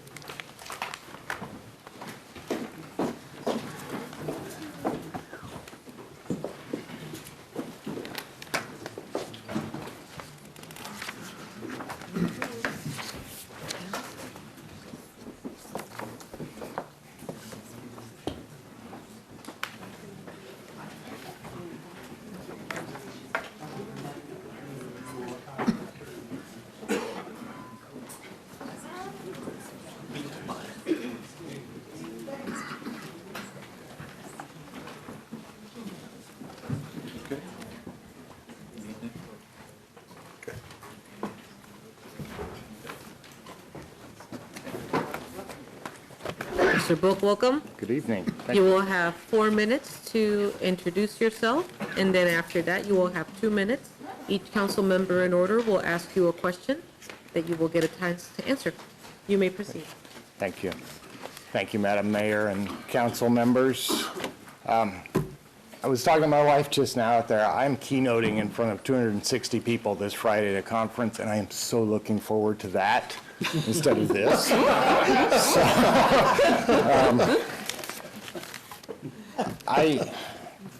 I don't have a lot of notes. I have notes, but I'm notorious for just speaking off the cuff.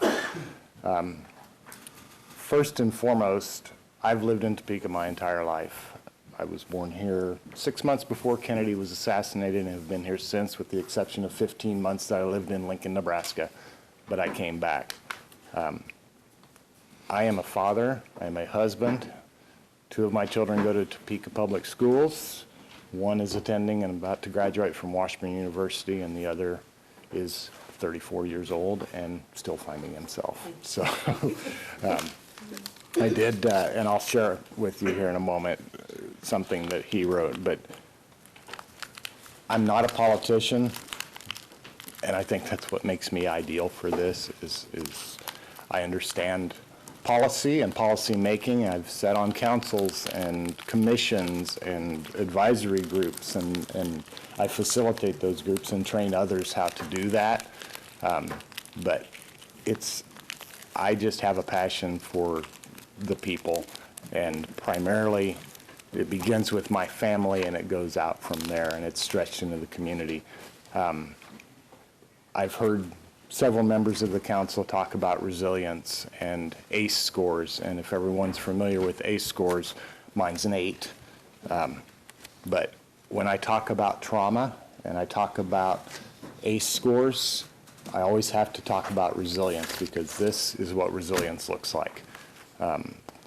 Had you told me 30 years ago that I would be standing in front of the city council stating my case, I probably wouldn't have been sober enough to recognize what you're saying, first of all. But 30 years later, I have that many years of sobriety, and things have changed in my life. They continue to change in my life. I work with parents primarily in my day job, and I help them to develop to be leaders. So I'm grateful. If this is where this stops, I'm grateful for that, because I want to be that example that sometimes I didn't have. And when I talk to parents, particularly fathers, they tend to listen, but more than that, they tend to watch. And some of my biggest supporters in this 2-week endeavor have been my dad's groups at Department of Corrections.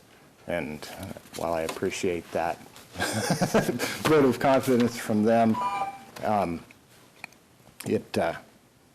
it's been, I don't have the right words, I guess, for it, but it's been an experience, and it's something that I get to share regardless of what happens going forward. I've talked to the other 3 applicants, and I'm I'm convinced that you all have the harder job. As nerve-wracking as this is, you all have the harder job than standing up here and speaking in front of you. So, and I'm not sure what information you got about me beforehand, but in my last 22 seconds, I will just round out and say, I've talked about how I work with parents and I help them develop leadership skills. I want dads to be involved with their kids. I want parents to be involved with their kids. I want our community to be engaged. And that's what I work with people every day, is to work on that engagement piece and what that feels like and what it looks like. Thank you. Thank you for your introduction. Councilwoman Hiller. Thank you, Mayor. Welcome, Mr. Buck. Thank you for coming. Thank you. I have the shortest question, but it's one that hopefully sets a framework for our conversations and this job. And that is, what is the size of the city's annual budget? Thank you, Councilman Hiller. I would be lying if I could tell you that off the top of my head. And I think the people I talk to, even the people that are fully engaged with the community, don't have that number. I knew that it was ballpark $300 million or so. So I think the bigger question to me is, okay, so for this year, it's $319 million, and then for 2020 proposed is $334 million. And those are numbers I got because I knew about the website. I knew how to pull up the budget numbers. I knew how to look at all the cool graphs and all the information that's out there. And so to me, that question speaks to a bigger question, is how do we get our community to know that those resources are there? And I have friends that ran for office are still waiting for results. And I've known councilmen for quite some time, and thank God I don't live in District 8 because I also know Spencer. And so, but with other friends that I'm thinking about that ran for other offices would likely not be able to tell you how much the annual city budget is, and that it's not just one big number. It's a multitude of funds and numbers. And somebody asked Albert Einstein once how many feet were in a mile, and he didn't know, and they were astounded. And he said, "That's because that's information that's readily available. So I don't memorize those things." And so that's how I feel about the budget numbers. It's very important. 208 pages worth of important, and I did scan through them and look through them, and I thought, oh man, I hope we don't get into details because we'll have problems. But the availability of the information is what's important to me. Thank you. Deputy Mayor. There was a vote coming before the governing body on an issue that most of your constituents have asked you to vote no on, but voting no would go against your personal morals and values. How would you vote on the issue? The obvious answer is that I would go with what the constituents wants. Not sure a public office is a place for someone with very staunch morals and values to propagate that information. I have what I would like to consider high morals, high values. I would not inflict that on the people I'm representing.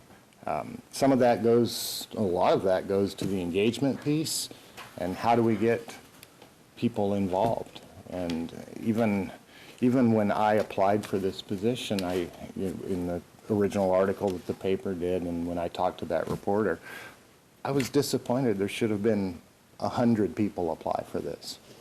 And of course, when something goes south, then we'll hear from them, I'm sure.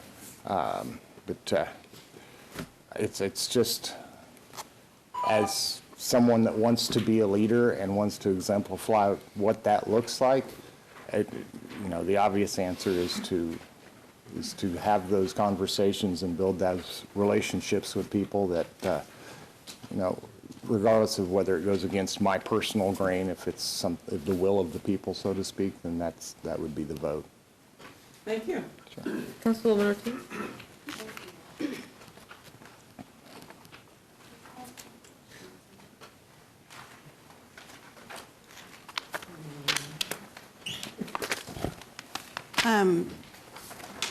Good evening.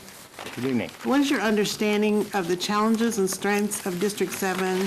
What are the top 3 challenges you would like to work on first? So, since this wasn't a real campaign, I didn't get to canvass a lot, but I did talk to quite a few people that I know live within the district. What I hear a lot about is public safety, particularly crime. And while it's not the type of crime in District 7 that we would expect, I think a lot of it is perceived safety in our neighborhood, and hey, what's happening in other districts, and you know, is it spreading this way? We have significant property crime in District 7. Personal crime is not as relevant to the constituents, I don't think. It's something that happens to other people and that part of town, and honestly, that makes me crazy, because if we're separating if we put ourselves above other people and their problems and how we address their problems, then we're not going to make any progress. And so, you know, again, the recurring theme in everything I talk about is resilience and what that looks like and how we build those connections and build those relationships so that we're one community. We're 9 districts, but we're still one city that we're trying to work together. So as far as the top challenges, the public safety is one that people talk about a lot. And now in the last few days, you know, people have called and said, hey, what about this water rate going up, you know, 9% a year, bop, bop, bop, bop, bop. Again, it's the engagement, and I don't have all of the details. If it weren't something that were potentially necessary, we wouldn't be talking about it. And I think as we gather information, people need to become aware of why that needs to happen or what other solutions may be. And then, again, the recurring theme as far as the third challenge to me is just the engagement and getting people to listen and talk. Thank you, Mayor. Good evening, Mr. Book. Good evening. Can you please discuss what personal or professional life experience you bring that will add value to our team? Yes, I can. So I've spent better than 30 years in a leadership position of some sort, most of that in retail and food service, and a good part of that time as a corporate trainer. So I developed those people skills. Did not go to college for that. Did not go to college for social work or anything that anybody that knows me now would think that I did. I went to college on a music scholarship. I still play occasionally, but not that well, which is why I'm doing what I'm doing. So my personal experience, and again, you know, I'm gonna answer my dad's question here, because when the article came out in the paper, he called me and said, what the hell is a trauma-informed lens? And so I had to explain to Dad that it's really my experience, everything I've experienced. I am a sum total of every experience I've had to this moment. And I know what trauma looks like. Like I said, my ACE score is 7 or 8, and that's, you know, but I'm resilient. I've come back from that, and it's because of the people that have been involved in my life. And I only get 2 minutes, so I could stand here and talk the rest of the night about what that looks like. It was rough, you know, and in any number of ways, anything you can imagine. And I think a lot of what we miss, those of us in positions of leadership or authority, is we don't recognize other people's trauma. We don't ask. And most people will talk about it if you know the right questions. So I hope that answered the question. Thank you. Councilman Padilla? Good evening, Ms. Brooke. Good evening. What is your understanding of the role you will play as a governing body member? Keep forgetting to turn on my light in my mouth. What is your understanding of the role you will play as a governing body member and the role the city manager will play in the city's form of government? My understanding, and something I work with when we do leadership development, is that you lead people, and you manage tasks. And as leaders, the council should be the connection to the people. City manager is the connection to the tasks and the numbers and the reports. We all digest it together and make those decisions. So that, in a nutshell, is my understanding. Is in my mind, the position of city council person is a people position. We're talking to people, we're getting feedback, we're asking questions, we're taking the time to listen, and not listen to respond, but listen to learn. And that's with each other, and that's with the city manager, and that's with staff. It's got to be a collaborative effort. So again, it goes back to my philosophy of you lead people and you manage projects. Thank you. Councilman Jensen. Thank you, Your Honor. Thank you for being here. Sure. Appreciate your application. A lot of things are, I'm sorry, wrong question.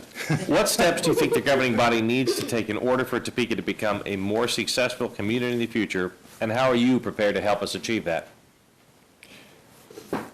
I think the first thing I wrote on my notes is, and I mentioned it in the article in the paper, and I mentioned it before too. I have 4 kids. I don't want them to leave Topeka. That's selfish, but I just don't want them to go.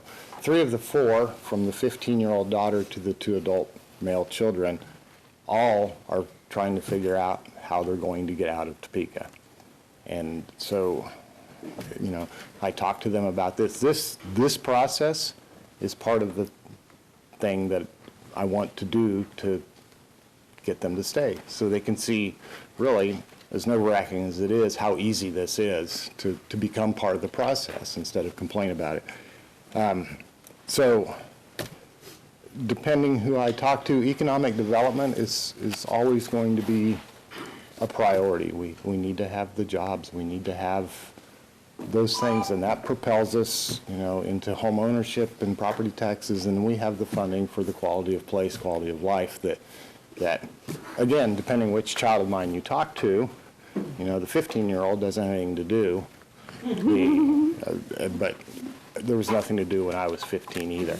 And so, but the adult children, for my oldest, like I said, he's 34 and trying to find himself and trying to find a job that suits his skill set is difficult for him. My second oldest, like I said, is about to graduate from Washburn with 2 degrees. He has a job, so maybe that will keep him here. So, and then I'm down to 12 seconds. Early childhood is my second passion, and how we build that up and make it sustainable for all children, 0 to 5. Councilman Cohen. A lot of things are changing in Topeka, many for the better. What do you see as the most important constituent concern for changes that are needed in District 7? Thank you. Going back to the other answer, you know, the public safety is still a concern to the folks I've talked to. Infrastructure is also important to them, and which, again, that's a great place to start that conversation when they tell me as we talk that, you know, infrastructure, streets, sewers, water mains are all an issue to them, but then we're going to complain about higher water rates. That gets that conversation started, and that helps us to understand that. I honestly, you know, I could tell you what I think, and of all the residents of District 7, I'm sure each one has a different type of concern, and so try to bundle that as to what it looks like to approach those issues is kind of difficult sometimes. But again, in most of my conversations, it's been infrastructure and public safety have been the 2 things that have come up the most. Councilman Lester. As a council member, you represent your district and the city. Please discuss how you will balance this. Are you more city-focused or district-focused? Thank you. I touched on this earlier, too. I've lived in my district since 2012, so 7 years, going on 8 years now. On the other hand, I have lived, worked, or played in every district in this town. My current position in the agency takes me to every district in town. It's all city focused in my mind with, you know, to me, the purpose of the district is so we can break up those communication hubs, and the council person serves as that point person in that hub, and we bring that information back to the table. So ultimately, it's about the city. I have, again, my adult children, one lives in District 9, the other in District 8. And my dad lives in the county proper, so we're all over the place. But the focus for me is what's best for the city as a whole with the input of individual districts. Thank you for the answer to your question, to the question. We would now ask you to join the team outside, and at this point in time, the council will have a few minutes of deliberation. Thank you. Do we have the forms?